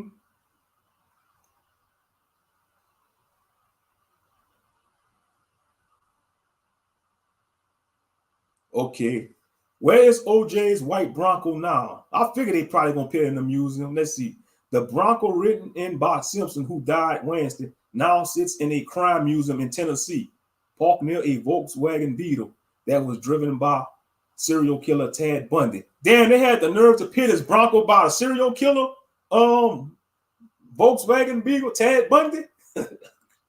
Damn, OJ ain't no damn serial killer. Ted Bundy was way worse than OJ Simpson. The audacity to pit his Bronco by a damn serial killer car at a crime museum.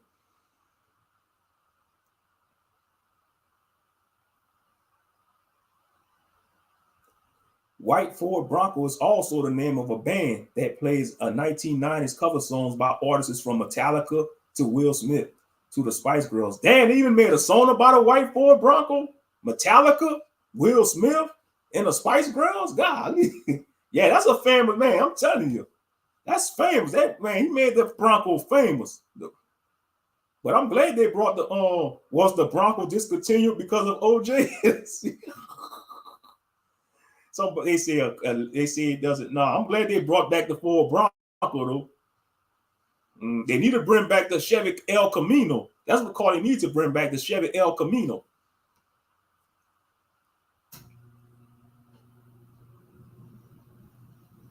But yeah, them new Broncos nice too. I mean, especially the big one that sit up high like a big off-road vehicle. But yeah, the trial began in 1995, January 24th, 1995. Yeah, I was in the 5th grade. And we watched the trial. Man, we celebrated when they say not guilty. When they announced not guilty, man, our class and the teacher, man, we cheered. We did. Oh yeah, we started wilding out. I was at Park Elementary. I went to Park Elementary in the 5th grade. Our school was right there by the train track. Oh yeah, we had a big playground for recess. Oh yeah, that was a good. But they moved the school though. They moved it to a different location. But the building still stand there though. Park Elementary. Yep, 19. I went there from 5th grade and 6th grade. And then I went to Anderson Middle School for my 7th and 8th grade year. I went to Anderson Middle. Mm-hmm. Yep. Oh yeah, but I know a lot of them Gentiles, they probably was celebrating when they found out O.J. Simpson passed away at the age of 76. You know, all I gotta say, man, the Most High have mercy on his soul, you know. But you see, but to be honest, like during his career days in the football, he was sucking up to them white folks though. O.J. Simpson, he was kissing their behind. I mean, he was. I just have to call a spade a spade. He was a coon. He was cooning. He was cooning hard back then. And he figured he married. He think he gonna get their full acceptance because he married a white woman. And then, oh no, don't kill a white woman because them Gentiles they gonna get pissed off. They gonna really want to bring out the lynch mob. They gonna want to bring out the lynch mob. And they tried if OJ would have did this in the 1960s, they would have lynched him. They'd have hanged him. He'd have been dead by now. Oh yeah, if he'd have done that like in the 1960s, 1950s, 40s or whatever. Oh yeah. It wouldn't have been no trial. It wouldn't have been no trial. It'd have been a lynching. I'm just keeping it a buck. It'd have been a straight up lynching. Yep. 76 years old.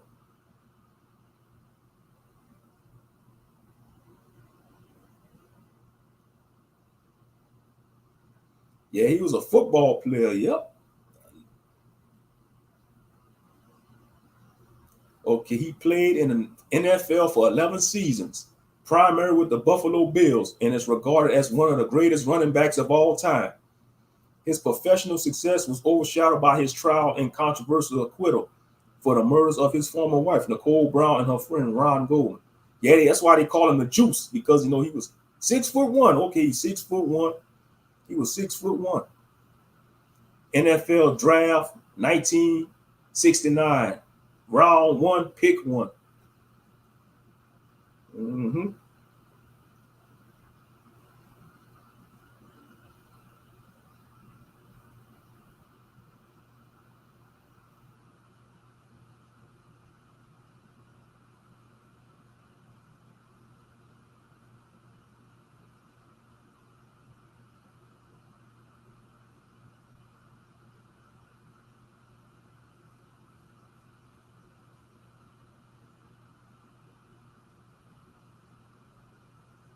How he was tap dancing. Yeah. Yeah, because when they did a, and I think his first wife was black. His first wife was a sister, I think. Yeah. His first wife was a sister, I believe.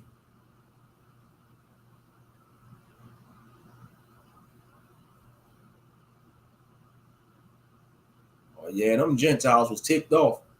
Oh, yeah, and he got off of that trial. When he was acquitted, mm-hmm. They was fuming at the mouth. It was probably foaming at the mouth.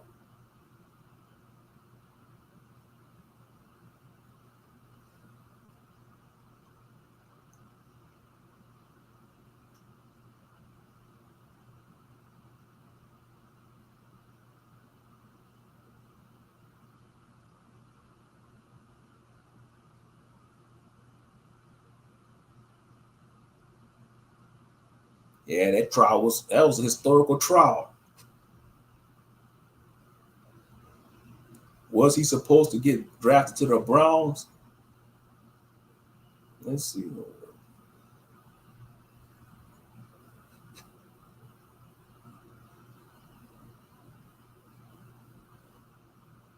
He played for the Buffalo Bills.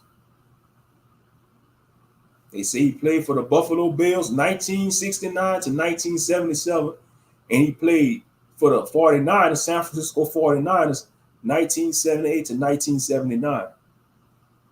Okay, he made the let's see, okay, NFL MVP 1973. Offensive Player of the Year 1973. He got a good, he a famous player. National champion 1967.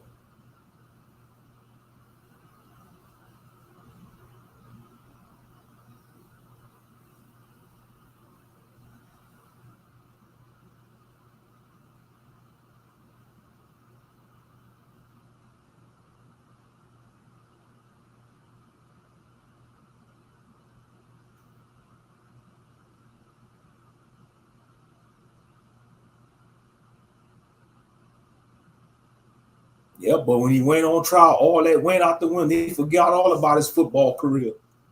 Mm-hmm. I even had Johnny Cochran autograph. Seriously? You had Johnny Cochran autograph? That's his famous quote. If the glove don't fit, you must acquit. Yeah. Johnny Cochran. Remember Tupac said like OJ all day. Yeah. But that's ironic he got off because, man, the justice system in California is wicked. The LAPD, Los Angeles Police Department, that's like one of the corrupt police departments out there. Yep.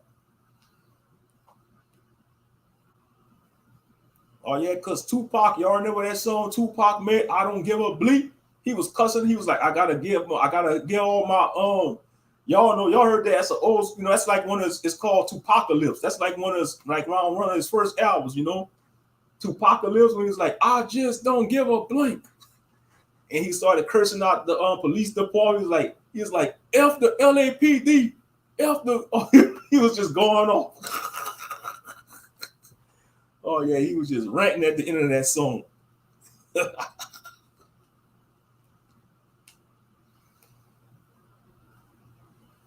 My middle school principal played for the Jets. That's what's up. So your middle school principal was a former football player?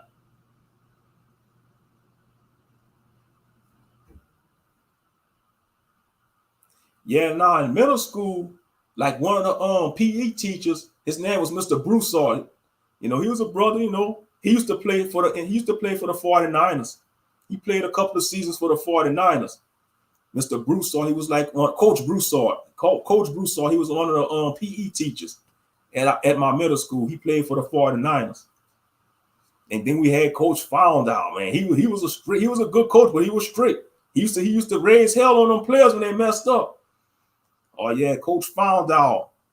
He kind of reminded me of a black dragon, a whole angry black dragon. I'll never forget when we had to sign something. We had to sign something like a form for our PE. I was like, "What we sign at? You sign right here." That's what he told. Boy, he was losing patience. And then he saw me right. He was like, "Boy, that boy can't write." That's what he said.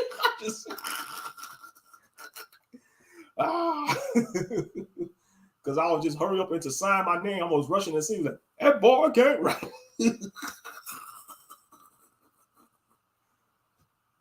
I heard of your coach, Moshe. That's what's up. Yeah, Broussard. Yeah, light-skinned dude. Light-skinned brother. Yep. I went to Anderson Middle. That's the middle school I went to. I went to Anderson Middle School for 7th and 8th grade. I didn't play sports. I was in a band. I played in the marching band. I played trumpet in the band. Our band director was Nonell Collins. They call him Capo. Yep, Nonell Collins. Yeah, but I think he retired though, Mr. Collins. That was our band instructor. I was in the band I started being in the band I want to say in the 6th grade. Yeah, 6th, 7th, and 8th grade. That's when I joined the band. Yep, it was a good experience. It was a good experience being in the marching band. You get to travel, to the parades. We perform in the Mardi Gras parades, the Christmas parades, And then we went to a few competitions and stuff. Yeah. I remember in the 7th grade, we went to Astroworld. We went on a band trip to Astroworld in the 7th. I didn't go to 8th grade because I wanted Metal Gear Solid, man. I made the ultimate sacrifice to get Metal Gear Solid on my birthday. I told my mom, she said, you either could get the go on a band trip, or I could buy you that game you wanted. I said, I wanted Metal Gear Solid for PlayStation 1, and I got me a Game Shark. I got the Metal Gear Solid. I'm talking about the original Metal Gear Solid for PlayStation 1. I still got them discs too. They came in the white cover with the red letterings. Yeah, I still got that. I said, I wanted Metal Gear Solid. That's it was towards the end of the year when I was in 8th grade, And a lot of people were shocked. I was like, nah, ain't no big deal. I said, I'd just rather get the game and chill, Like I said, you had good memories in school. You had bad memories, in the public food system. I remember that game. It was fire. Oh, yeah, Metal Gear Solid, man, we played the heck out of that. Me, my brother, and cousin, man, that was our number one game we had at sleepovers. If we'll go sleep out to our cousin's house or they'll come sleep over to our house, man, that's the game we was playing the most. We was playing Metal Gear Solid or we was playing fighting games. We was either playing Metal Gear Solid or Tekken. Tekken 3, and then when Tekken 4 came out on the PS2, we was playing Metal Gear Solid, Sons of Liberty, or Tekken 4, you know. And what else we was playing? We was playing wrestling games. That was like the top 3 type of games we was playing. We was playing SmackDown games, Metal Gear Solid. And back in the PlayStation 1 era, we was playing Metal Gear Solid, Siphon Filter, Twisted Metal. I don't care if they say Twisted Metal. That's the king of car combat, vehicular combat games. Twisted Metal. Mm-hmm. Oh yeah, that was some memories right there. I mean, PlayStation 1 had a whole good library of games. Yes, indeed.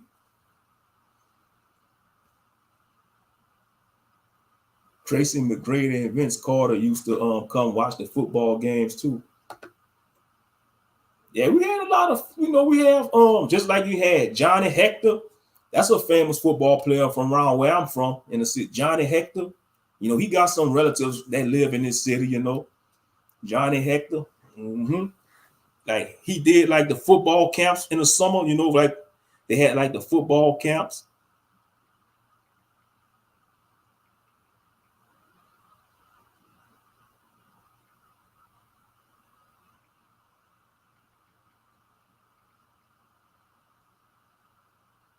Yep, Johnny Hector. He's 63 years old right now. That's what's up.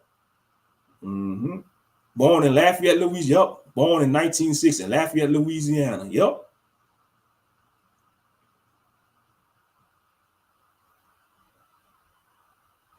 Yeah, he like a famous football player, Johnny Hector, from Louisiana. Yeah, that's when we played too, Mortal Kombat. Yeah, that was one of our, I was exposed to Mortal Kombat by my uncles. That's how I was able to play Mortal Kombat until I, got it myself, My uncles had the very first Mortal Kombat when it first came out. Oh yeah. And to be honest, that's the first video game I was exposed to with blood and violence, Mortal Kombat. Yeah. Because most games, we didn't have access to, M-rated games like that back in the day. It was mostly rated T or E, because Super Mario Brothers, that's not rated T. That's for everyone. Super Mario Brothers, Sonic the Hedgehog. But I'm talking about games with blood and violence. Mortal Kombat was that exposure for us. Mm-hmm. The very first Mortal Kombat. And then you had MK2 and MK3. And a big thing back in the 90s was arcades. People don't go to the arcades no more. That was a huge thing. I had a birthday party at Aladdin's Castle. I think it was my 10th birthday party. I had at Aladdin's Castle in the Northgate Mall in Lafayette, Louisiana, the Northgate Mall. It's a damn shame what they done to that mall, because that spot was popping. The north side of Lafayette was popping back in the day. Back in the 80s and 90s, that's where it was on the north side of Lafayette. We used to stay going to the Northgate Mall back in the day. Mm-hmm.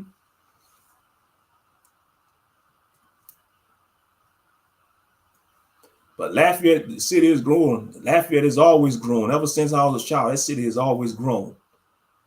I mean, you go to Lafayette right now, he's building up new infrastructures, new buildings, bringing new jobs out there.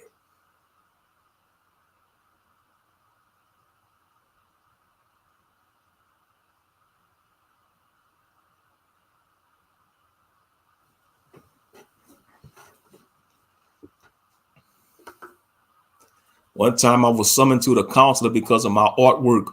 I used to draw guns out of the encyclopedia. And a girl I had a crush on as a little rascal. Do you know I missed the talent show? All because you was drawing some guns. Man, that sounded like that was by design. They probably already knew you could have drawn, because word get out on school, they be like, oh man, that boy could draw. We got to tell somebody, oh, he drawing guns. You know how people messy. And the teacher probably found out, and they probably went told the principal on the slick.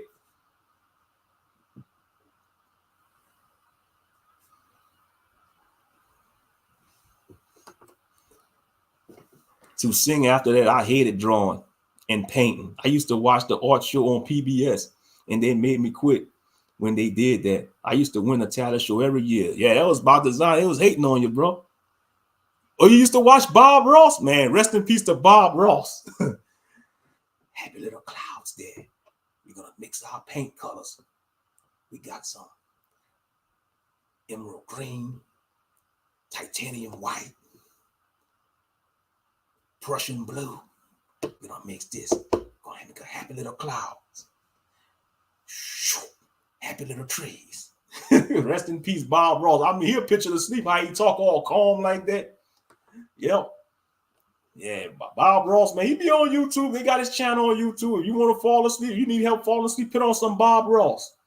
The painter with the afro, Bob Ross. He used to be on PBS all the time back in the day. But, man, he was gone too soon. He died, I think he passed away like in 95, Bob Ross. Man, he was gone too soon. And then I did some research about Bob Ross. Before he became the famous painter, y'all know he was in the military? Allegedly, he was a drill sergeant. I couldn't imagine Bob Ross hollering at somebody in an angry voice, how he be sounding. He was a drill sergeant. He was a drill sergeant in the military. And I think he said when he got out the military, he promised never to get angry again. You know, and I guess that's when he started being more mellow and chill, when he became a painter, you know. Yep. Yeah, I watch Bob Ross sometimes. Yeah. He got a YouTube channel. They show all his old videos from all seasons. Yep. Gonna take the brush. How you do that? Gonna take the brush, dip it in some water, and beat the devil out of it. Yeah, that's his thing. Yeah, every time he wash it, every time he shake the water out, we like, and we're gonna beat the devil out of it. Yep. Hi, welcome to the Joy Painting. I'm your host, Bob Ross. And today's we're gonna do an autumn scene. First, we're gonna take our paint. We're gonna draw a blue sky.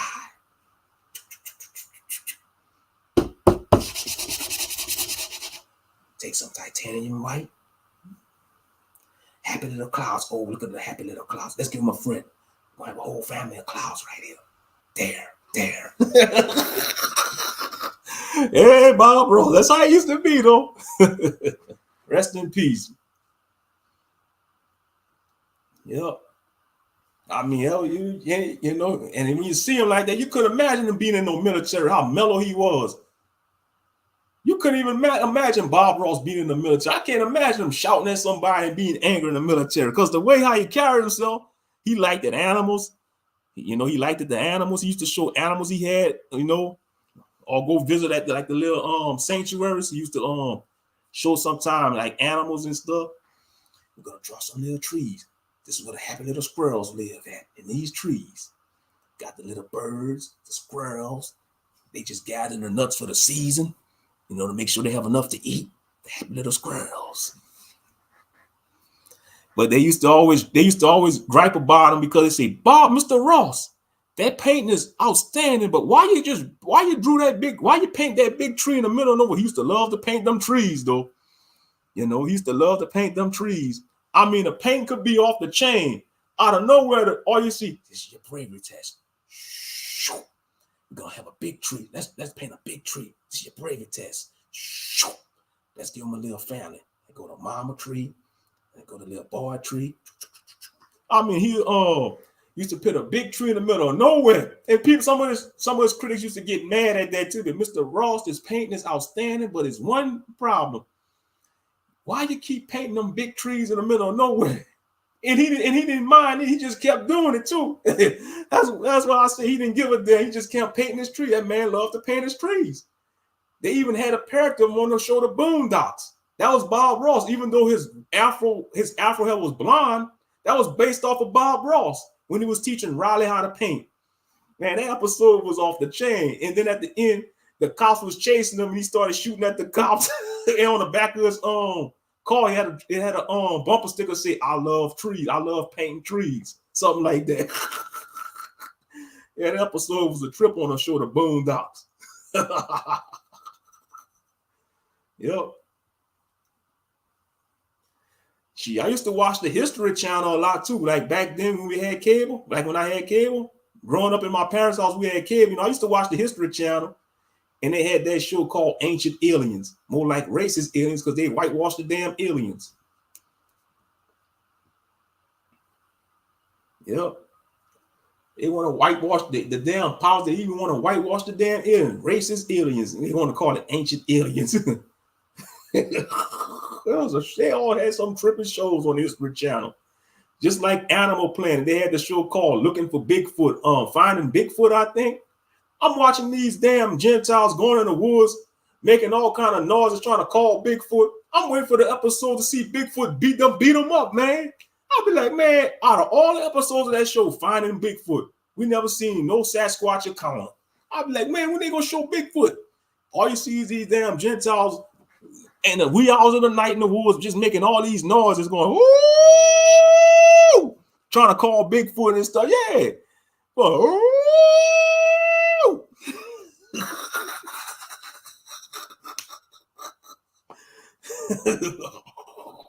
And not no Bigfoot inciting. Shit, man.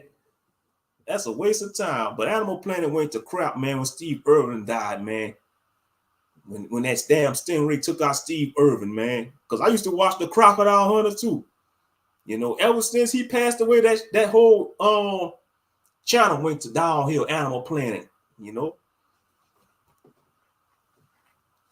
Like all the animals, I never thought it would have been a stingray they took him out. A stingray took him out. I thought he would have got taken out by a snake or alligator or crocodile. No, it was a damn stingray. Like I say, TV ain't the same like it used to be, though. TV ain't the same like it used to be. Straight up.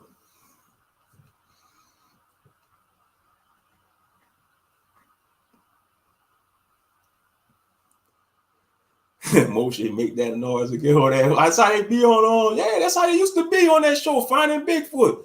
Man, I don't know the name of the people on that, but there was some heathens. I'll be like, why they making these noises? They be like, oh, woo, woo, woo, woo. I was like, these damn buffoons, man. No creature in sight. I'm waiting for the episode when a Bigfooter just walk up to them and just take their cameras and beat them up or something, man. Get out of our forest or something. Yep.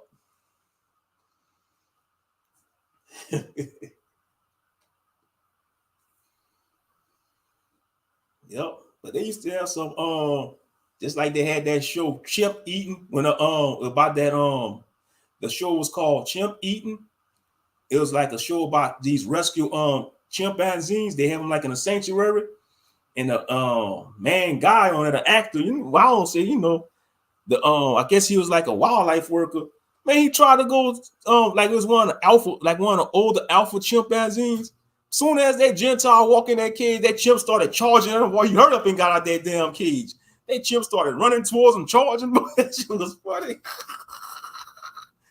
Oh yeah, that damn chimp was gonna tear his heathen ass up. But I told this story many times. I don't know. Yeah, I'll tell it again, man. Like when I first started doing content, I told like the gorilla story at the facility down here in Louisiana about the incident that happened like back in the 1970s or 80s when they had this incident. Now, because you see, like they have a base. It's called it's like a former military base, and they got this research facility where they do experiments on apes, like man and chimpanzees. But I think at one time they had a gorilla, and that was way before. I think that happened way before I was born. I think it happened like in the 70s or 80s, something like that. And they had this worker. He was teasing this ape. I guess it was a gorilla, they said. He was teasing this ape. Now, why this damn buffoon gonna take his paycheck and wave it in front of the monkey or the ape? And so he was waving his check in front of the ape, the gorilla, and that gorilla just snatched his check from him. And he gonna try to go get his check back from that gorilla, and that gorilla beat the crap out of him. He tried to get in the cage with the damn gorilla. He better be looking at that gorilla and rip him apart. Shit, you don't go trying to pick a fight with Donkey Kong, man. You gonna get well done. Shit. Donkey Kong gonna beat the crap out of you. Hey, you don't tease an animal. That's just like one time I was doing my homework. All I heard was, whoa, ah! Damn Rockwater tore that damn Negro up, man. Man, I was like, what was that noise, Daddy? Man, Fido got a hold to that dude and bit him. He was teasing that dog. My dad had to go get that dog off that dude, man. And that was our next door neighbor dog. It was a Rockwater named Fido. First, it was our dog, you know, but my dad, he gave, when Fido was a puppy, he gave Fido to the next door neighbor. You know, he gave Fido to the next door neighbor. Mm-hmm. Yep. And so and that was one afternoon. I was doing my homework, you know. I think it was probably about, you know, around 4, 5 o'clock in the afternoon. All I heard was, woo, ah! That dog took a chunk out of him too.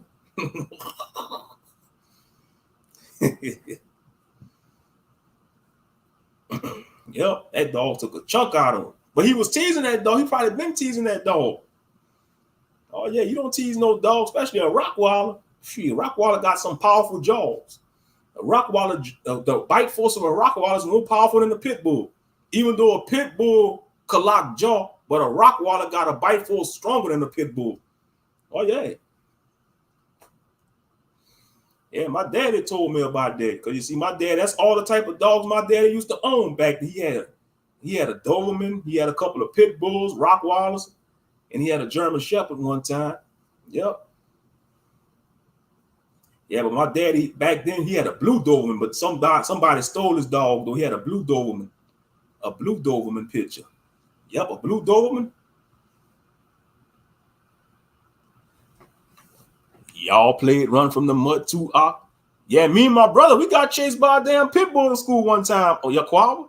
Yeah, that's when we took another route going to school. That's when we was going to elementary. Man, so we was just walking, thinking everything fine and dandy.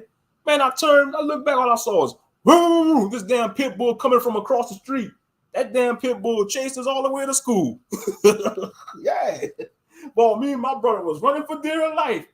We was like, and you know, you had, you know how you, like, when you walk into school, they had like the cross guards, you know, like the road cross guards, and it was one of the janitors, Mr. Landry. Well, me and my brother was like, Mr. Landry, Mr. Landry, oh, Mr. Landry. That dog was coming for us. And so what Mr. Landry did, he saw us and he saw the dog chasing us. So he took that, he scared the dog off with that stop sign. Like, you know, like when the cross guards had them little plastic stop signs, he swung that stop sign at that dog and the dog backed away. Yeah. Oh, yeah. Gee, I don't know if he's still, but rest in peace to Mr. Landry. He probably gone, you know. I'm sure he probably passed away. You know, Gentile, man, he probably passed away. You know, but he was cool, though. Mr. Landry was a cool janitor, though. You had Mr. Mike, Mr. Landry, and a couple of women janitors. Yeah, but Mr. Landry, he was cool. Mm-hmm. I bet it was fun at your house back then. Oh, yeah, we had some awesome sleepovers, Jaquan. We enjoyed, whether we went sleep out to our cousin's house or they came over, especially when we lived in our trailer. When we lived on Spencer Loop, I want to say that was where the majority of our awesome childhood memories was, on Spencer Loop. When we lived in the trail, that's when we lived between the projects. You know, we lived like in this trailer park that was located in between two projects. You had Dodge City projects and you had St. Edward projects. You know, it was, you know, even though you had negativity back then, but it wasn't worse like it is today, though. It's way worse today. Yeah, because we used to stay on the west side of New Iberia. That's like the hood area, you know, the west side. Yeah, but like it was, you know, you had a lot of family get-togethers back then. Like my Uncle Roland. Like every other weekend we used to go to his house. Him and his wife, they'll barbecue and he'll rent movies. We'll watch movies. It was fun back then. I mean, that was the good old times. But now, man, ever since social media came on the horizon, humanity, the interaction between humanity is just you know? Yeah. You know, like every Christmas Eve, my mama used to cook 2 big pots of gumbos. Everybody would come to our house. You know, back then she used to make 2 big pots of gumbo sometimes. You know, for some years she'll make 1 pot, but like some years she'll make a regular gumbo and a seafood gumbo. And I mean, everybody used to come there. They'll play the music and stuff. Of course, us and the other children, we be in the back and they be in our rooms playing, playing video games or playing with toys. Oh yeah. If my cousin was here right now, he'll tell you on this live stream, but he in the military though, he in the Air Force. He'll tell you, man, all the awesome memories we had. Oh yeah. Yep. We used to have Power Ranger toys, the Ninja Turtles. Oh, don't get me started on that. My cousin, man, he a big Turtles fan. He be getting the collectibles and all that. He buying the collectibles and stuff. Ain't nothing wrong. That's a hobby for adults, buying them collectibles. Yep.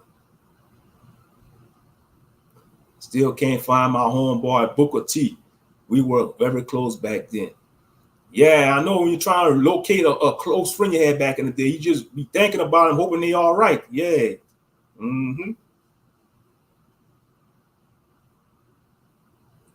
Yep.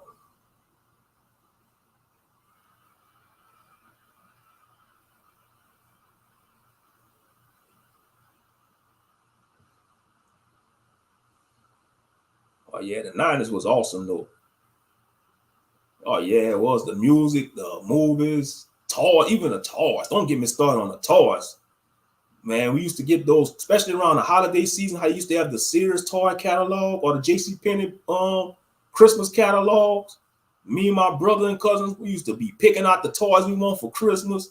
We used to be like, Mama, this is what I want for Christmas. We used to circle it all sometime. Like, when our parents asked what we wanted for Christmas.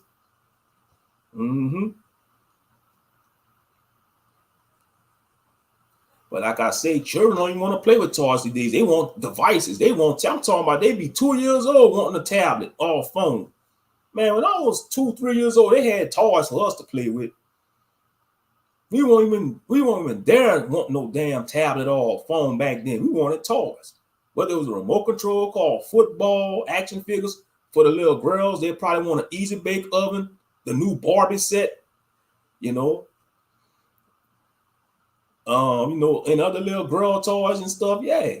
But now they want tablets, they want phones, they want devices, they want an iPhone, a Galaxy phone, the iPad. That's expensive. Those who are parents, I know their pockets be getting broken around the holiday season. But we don't have to worry about that because we don't celebrate them pagan days like Christmas, Easter, Thanksgiving, and all that. We don't celebrate that.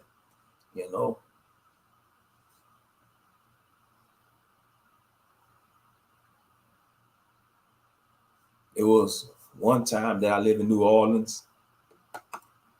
It was one time when I lived in New Orleans, me and my partners had so much fun. Oh yeah, back in the day, yep. Honey, I Shrunk the Kids. They done messed the TV now up. Yeah, I remember that movie back then, Honey, I Shrunk the Kids. Yeah, that was a childhood movie of ours. Honey, I Shrunk the Kids. Yep. But you see, in this modern day era, all the stuff we grew up on back in the 80s and 90s, and they want to remake it and reboot it.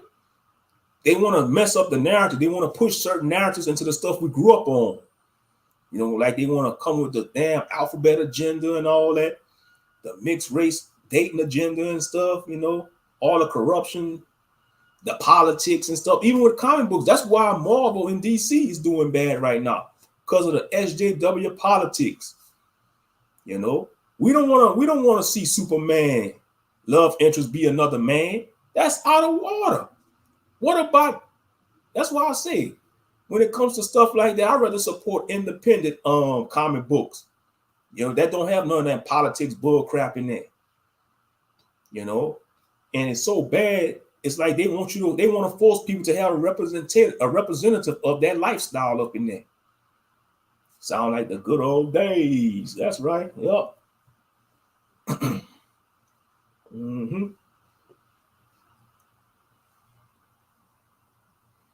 I love playing pitch up tackle.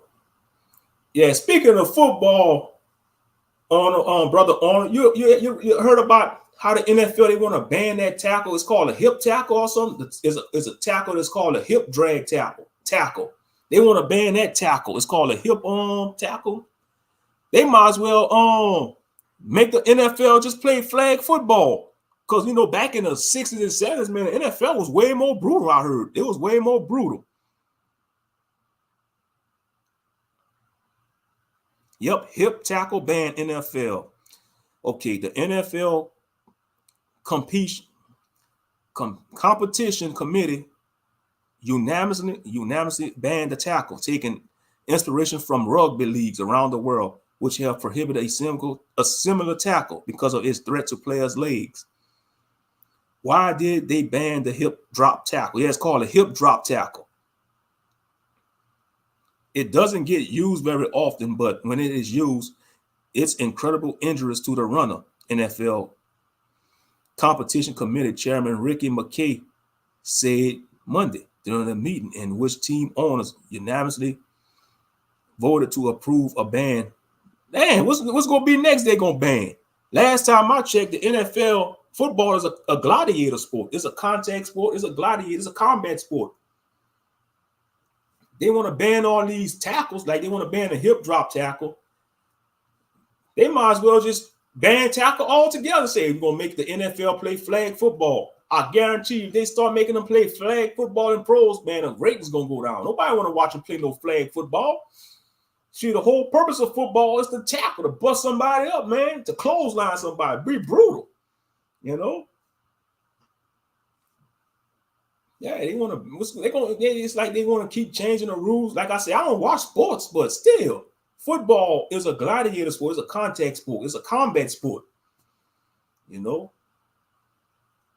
It's a combat sport.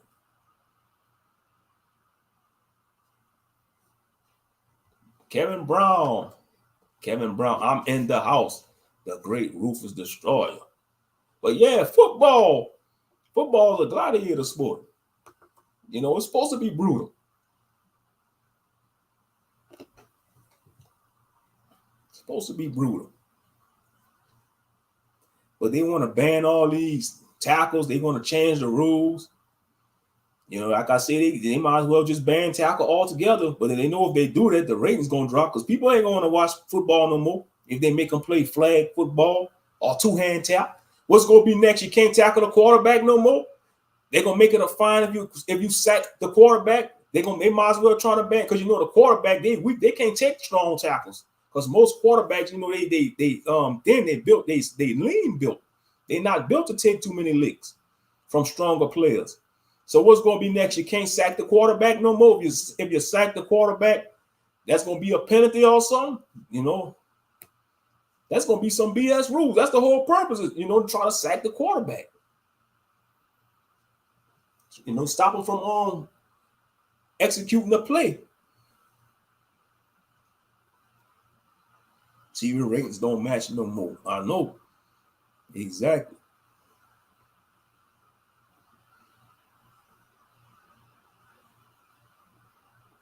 Yep.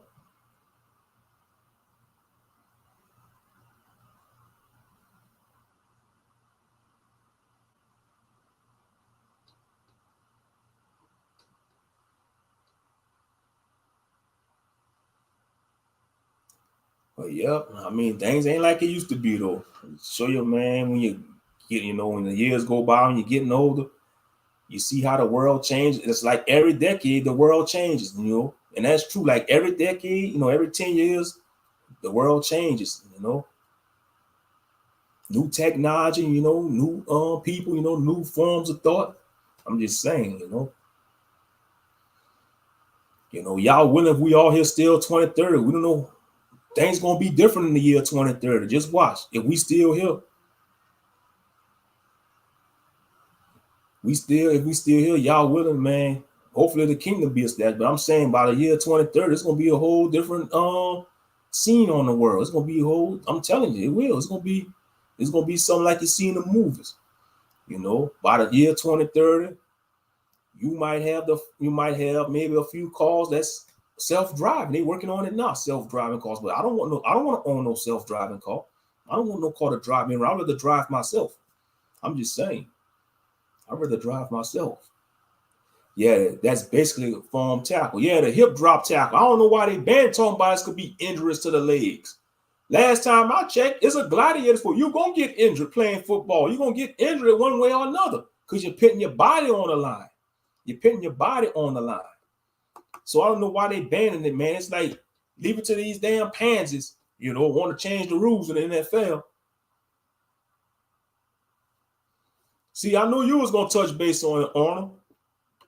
Let's see what he said. He said, it's actually a good form tackle to protect the defender and offensive player. So you see, they want to ban it though. Leave it to these so-called suits thinking they smart. Oh, it's injurious to the legs. It's injurious to the leg. How? Like I said, what's the whole purpose of tackling somebody? You going to possibly, when you tackle somebody, you're going to possibly get hurt, even if you're wearing a protective gear. It seems like they just want to ban all sort of types of tackles and techniques. Just like they want to try to say, oh, you can't celebrate when you make a touchdown. You know how when they be doing the dances and doing like the 30 bird and just shucking and jiving when they make a touchdown and celebrating? Man, America has gotten so sensitive, man. That's bull crap. You can't even celebrate by making a touchdown. That's bull crap. Like I say, this whole society is sensitive. The attack on manhood, they want men to be weak. Men don't want to be in their roles no more. They'd rather be a baby boy. They want to be taken care of by a woman. They want to be Jordy. They don't want to be like Melvin. That's crazy. Like I said, man, it's a time to change. But yeah, I think they shouldn't ban the hip drop tackle. They shouldn't ban it. What's going to be next? The only way you're going to be able to stop the quarterback if you're two-hand tap or flag. They're going to put two flags on the quarterback. And you're going to have to try to snatch the flags off them. You can't tackle the quarterback. You're going to have to try to just take the flag from him to stop the quarterback. That's going to be the next rule. You ain't going to be able to tackle the quarterback no more to protect his body. Man, that's bull crap, man. Straight up, I'm just saying. They'll come up with something stupid like that. They'll like put two flags on the quarterback. And the only way to stop him, you got to take either one of them flags off to stop him. That's some bull crap. Leave it, they probably thought of something like that. You never know. But it's supposed to be the NFL, pro football tackle.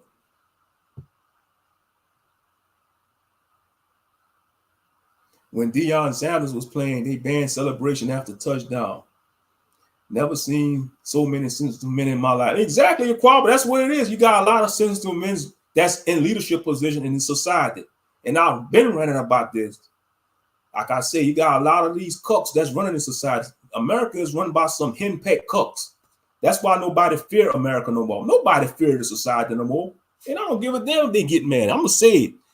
Nobody fear America no more because most of these leaders that's running the country, they some henpecked cucks. They some beta male cucks that probably let their wives peg them in a bedroom. They let their wives peg them in a bedroom. They don't want to operate like a man.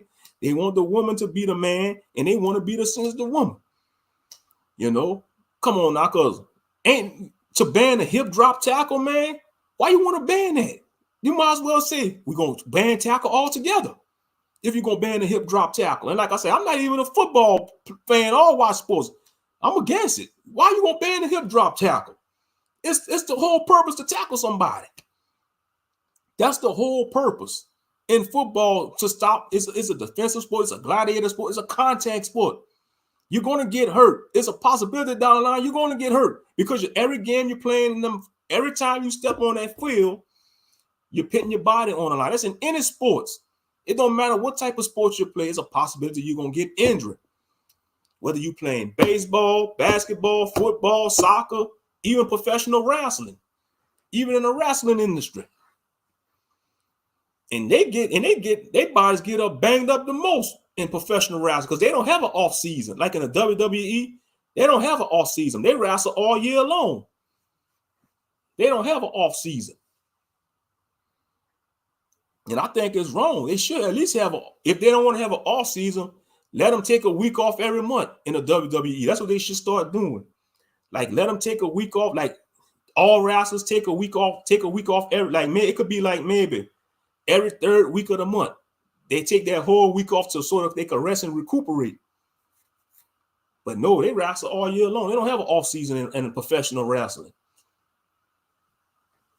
It's all about the money. And that's why a lot of these wrestlers, man, they don't live. Some of them don't even live to be 70. Most of them be checking out at the age of 40 and 50 because all the use of them steroids, the drugs and stuff, from the depression and the anxiety, being on the road all the time. Yeah, most wrestlers, man, they be checking out at 40 and 50. Some of them, now they younger. Some of them be checking out in their 20s.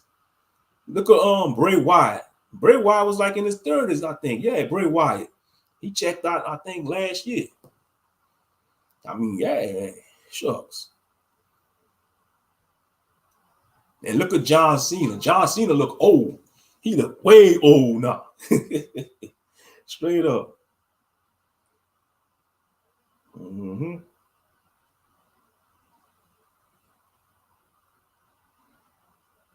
But man, time going by fast. It's 3 o'clock already. We've been on for 2 hours and 27 minutes. It's too much stress to watch sports now. I can't remember the last time I watched. I tried to watch Super Bowl and just turn off the TV. Yeah, them Super Bowl halftime shows, that'd be nothing but rituals, brother. That'd be nothing but rituals. And that's to be honest, Yaquaba, even the non-NFL watchers, they watch the Super Bowl just for the commercials and the halftime show.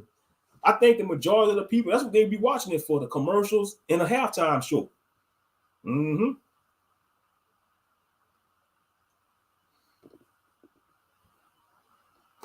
Women's sports are more masculine now. And you see the powers that be, that's what they want. They want to revolt. They want to reverse the roles of the gender. And that's going against Yah's natural order. Because the Most High created men and women to operate in a certain role. There are some things men can't do that women could do. And just like there are things that, women can't do, but men could do. We all got different, when the Most High created the man and the woman, it's different, different biologies, different functions. That's how he designed it. But the man, he want to try to go against that, saying, oh, if you was born a man, you have a right to identify as a woman, or if you was born a woman, you have to identify as a man. Now that's going against Yah's natural order. I don't care. They could try to do the altercations to their bodies, like the change to their bodies. No, they can't. That's what they don't understand. These transformers. When they even if they make those transitions, those body modifications, when they die and decompose, they still gonna have a skeleton of a female. Or if it's one of these transformers that was born a man, they want to make a transform to a woman. These transformers, when they pass away, their skeleton remains gonna be of a man, even if they mutilate themselves. I'm gonna say it like that. If they do that dreadful mutilation to their body down there, they still gonna have the skeletal frame of a man. These transformers, Same thing with these bulldaggers. I don't care how much weight they pit on, how much testosterone they trying to inject in their body. Their skeletal remains still gonna be of a female. So you can't fight the Most High. People that want to operate in that type of spirit, they can't fight against the Most High's creation. Straight up.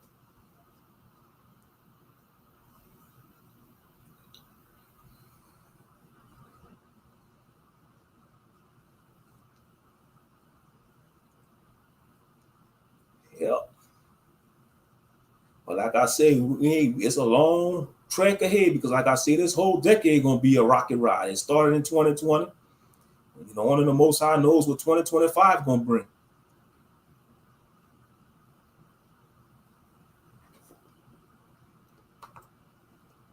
I have played semi-pro for 12 years, and it's a very violent game. Wow, so you played football? That's still playing football, bro. Semi-pro. That's still, so you have experience. 12 years? Oh, yeah, 12 years experience playing football. And you say it's a very violent game. So you have hands-on experience of playing football, Arnold. So even he testified, he have hands-on experience. He says it's a very violent game. Oh, yeah. You gotta be tough and solid to play football. You can't be no wimp to play football. You gotta be strong and solid to play football. It's a gladiator sport, it's brutal. Straight up. Grown men trying to play in the WNBA. I'm just amazed how backwards people are now. Yeah, that's crazy. Yup. Just like that Transformer MMA fighter. He was a man, but he made the transition into a female MMA fighter. Man, they say he was beating up the woman because he's still a man at the end of the day. It don't matter if he a Transformer. At the end of the day, he still got a strength of a man. And they say he was beating the hell out of them women in the MMA. That Transformer MMA fighter. It's an abomination. It's a damn, and it's even made its way to the video games, brothers and sisters. You know, like in the video games, when you could create your characters. Now on some of these video games, when you could create a character, do you know, like on a female character, you could put a beard on the female characters now? For instance, like in a new Baldur's Gate 3. I don't have it because I don't got a PS5 yet, but in Baldur's Gate 3, say if you want to create a female human character or female elf or female half elf, you could put a beard on the female characters. That is a freaking abomination. Even in the Lord of the Rings, I disagree with that lore about dwarves. Even in some of the lore of Lord of the Rings, they say the female dwarves could grow beards. I'm against that. No, a beard is reserved for a man. Men grow beards, not women. That's out of order. But yeah, that's crazy. Now, why you want to create a female character with a beard? Just to promote the damn Transformer agenda. That's an abomination. That's why I say the so-called alphabet community is wicked. It's like they bullies. They straight up bullies. They want to push their damn bull crap on the rest of the world. And that's not right. It's like they want to make it against the law if you straight. No, that's the right way. You're supposed to, if you're a man, you're supposed to be gravitating towards the opposite sex, the females. If you're a woman, you're supposed to be attracted to men. That's how the Most High designed it. All that in-between bull crap, that is of the devil. Straight up. That is of the devil. Hey, if they try to push that Yaquaba, you know we're at the end. You know we're at the end. I'm telling you, that's what they want. They want men and women to be divided. That's why you got the gender war content going on. That's the biggest conflict. Back then, you didn't have no gender war. It was mostly like the racism, black and white. Now these days, it's the damn gender. Even though we still deal with racism, but it's not as big. It's low. It's more. I want to say it's like semi-low key now, but it's still there. Racism's still there. But the big thing that's going on social media is that damn gender war. That's the big thing that's going on. And so I'm saying, when the gender war died out, when that died out, the next war going to be organic versus synthetic, meaning humans versus machines. Organic, you're going to have synthetic people fighting for rights. Synthetic citizens, meaning robots, androids, cyborgs.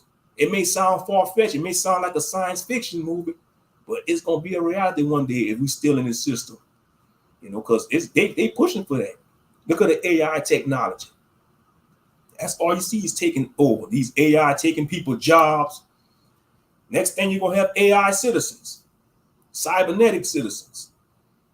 Yeah, they telling us that in the movies.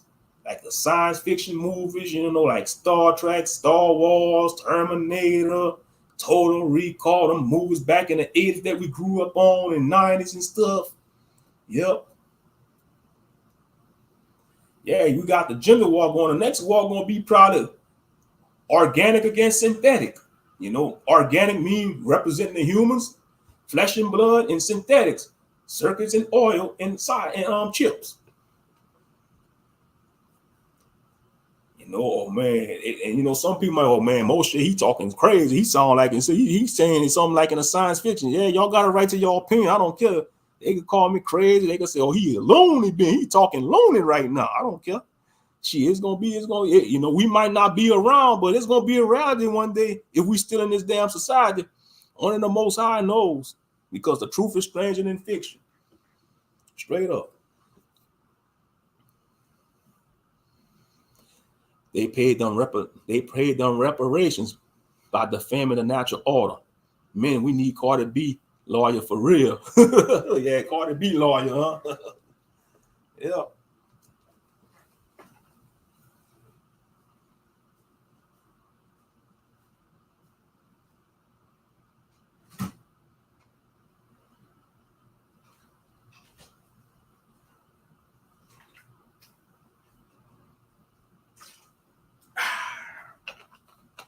Ain't nothing like some good old coconut water. That's some good water. Coconut water? Oh, yeah. Get y'all some coconut water if y'all have a chance. Especially in get y'all some coconut water. Let it chill in the ice box. Oh, yeah.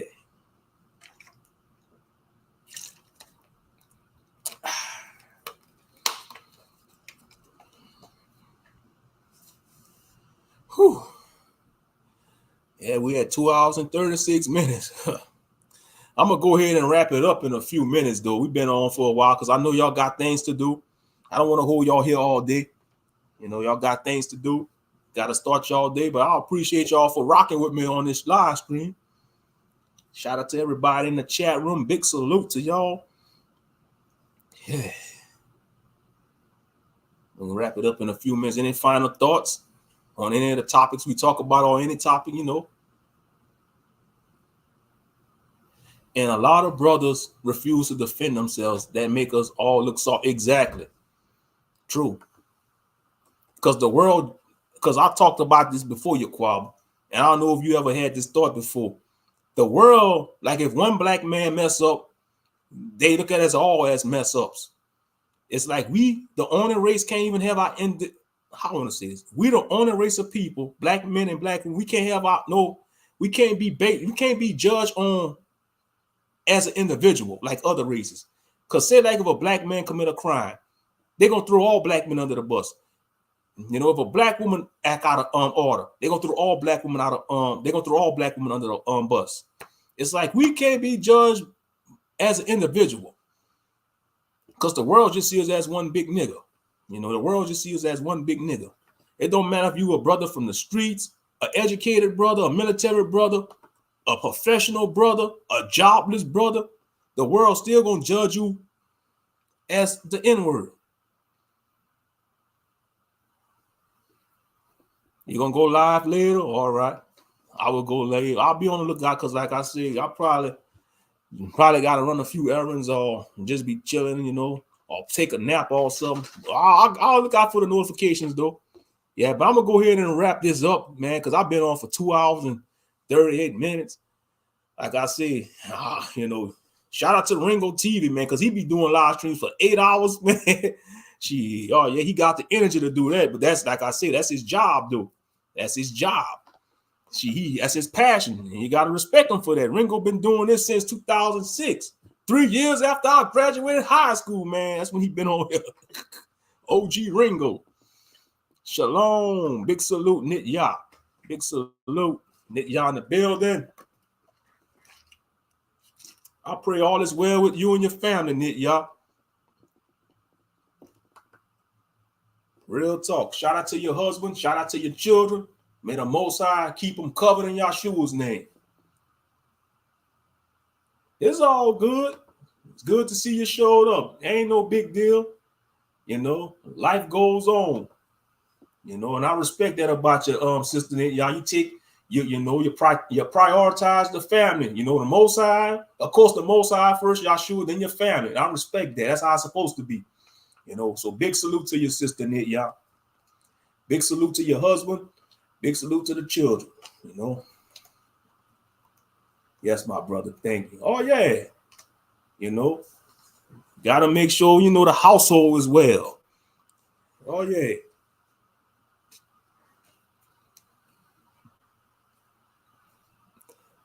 And like I said, keep focused, keep doing what y'all doing. Y'all, and don't join no cult like Straitway. Please, for the love of y'all, do not join no Straitway cult. I know you ain't gonna join because you got a strong spirit of discernment, sister. So you already can see the red flags at Straitway with Pastor Dalvin. For real, for real. Yeah, I feel sorry for them people that's living on that compound. They throwing their life away. You know, they miserable. They in a worse of bondage. Why he gets to live like a king, but the other saints on that compound living like peasants.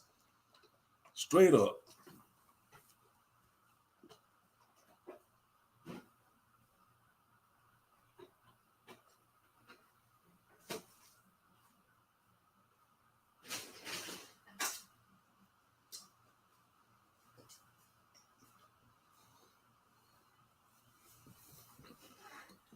Pastor P. Diddy Dower. Yeah, that's what Ringo called him. Ringo called him that. Pastor P. Diddy Dower. Yeah. Mr. Wife Snatcher. Mr. Wife Snatcher. That's a daggone shame. I'll tell you, he must don't fear the Most High. He definitely don't fear the Most High. The pastor, how he acting. Because a man that really fear the Most High, y'all, they won't do the things that Pastor Dow been doing. Yep. Grown men, they like I say, those men that Straitway, they spiritually castrated. They spiritually castrated. Straight up. You imagine you working 40 hours as a man, right? You working 40, 50 hours at a job, busting your back, got to deal with the crap in politics on the job and the supervisors and stuff. And to go home and give your whole paycheck to Pastor Dow, and then you got to go knock on his door. Mr. Dow, Pastor Dow, Shepherd Dow, can I get an allowance to take my wife out to dinner? Then you probably got to ask permission to get an allowance. You got to ask permission to leave the land. And they probably going to monitor you. You probably got to come back at a certain time. You probably got to report back to the compound at a certain time. Man, that's slavery. That's modern. That's bondage. Straight up. Pharaoh Dower. He ain't no different from Pharaoh. Pharaoh Dower.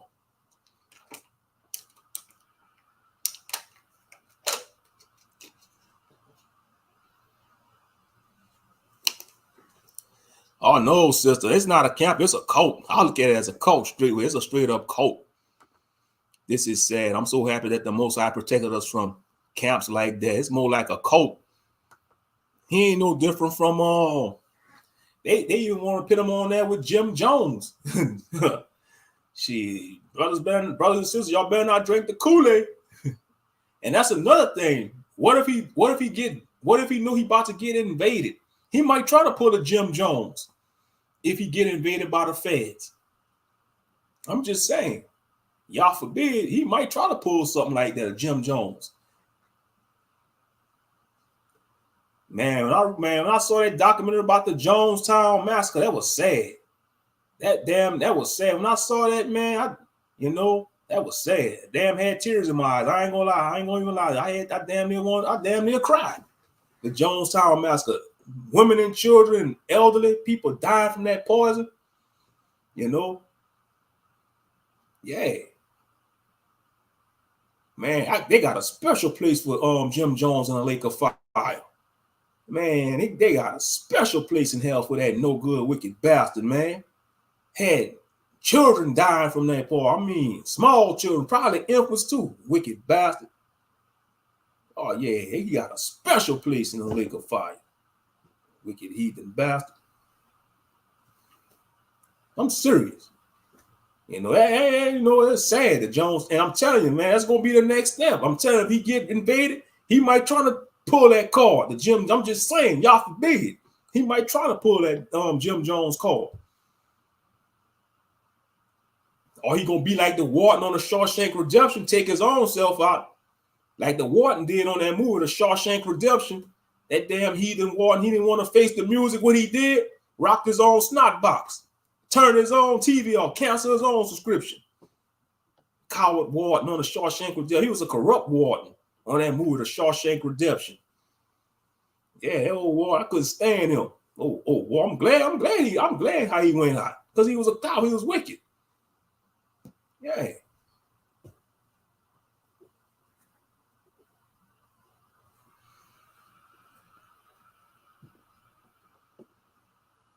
But he doing damage control though. Pastor Dow and his minions, they doing damage control.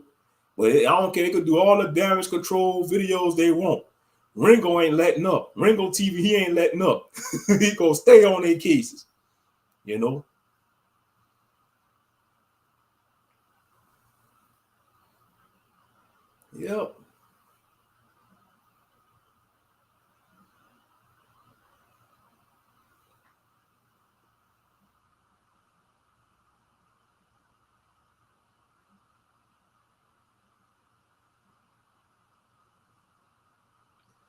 But all right, fam, I'm gonna go ahead and sign off. Like I said, y'all enjoy the rest of y'all day. Y'all have a blessed day. Like I said, I appreciate every last one of y'all for tuning in this morning. Well, it's afternoon now. You know, I swear that's when I started. I started like at 12 in the afternoon. That's when I started. Well, at 12:30, by the way. I started this live stream at 12:30. So about 2 hours and 46 minutes. Exactly right. Yes, very sad. Yeah. But Pastor Dow is a narcissist. He got that narcissist spirit, though, Professor Lovely. He is a narc. He's definitely a narc, which is short for narcissist. He definitely is a narc. He got that period. You know what I'm trying to say? That superiority complex.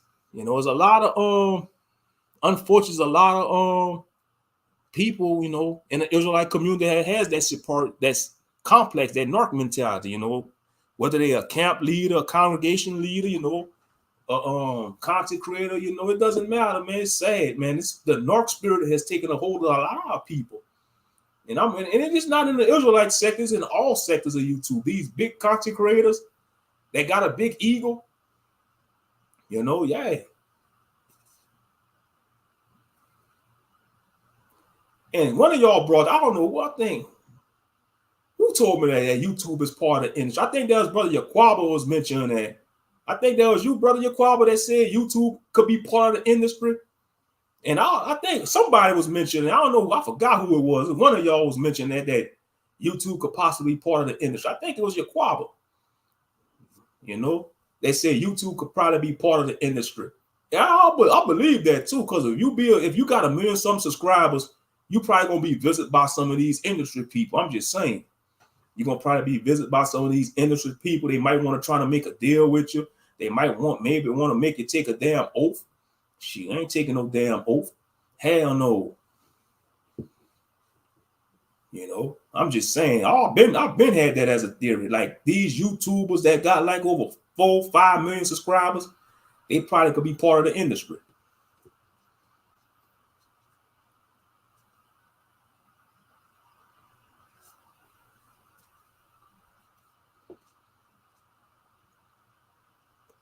But anyway, I'm gonna go ahead and sign off. I know I say this like the second or third time I'm saying this, but this time I'm for real. So anyway, I'm gonna go ahead and get off of here. Like I say, y'all enjoy the rest of y'all day. I'm Moshe the commentator, known as Akben, saying shalom and peace.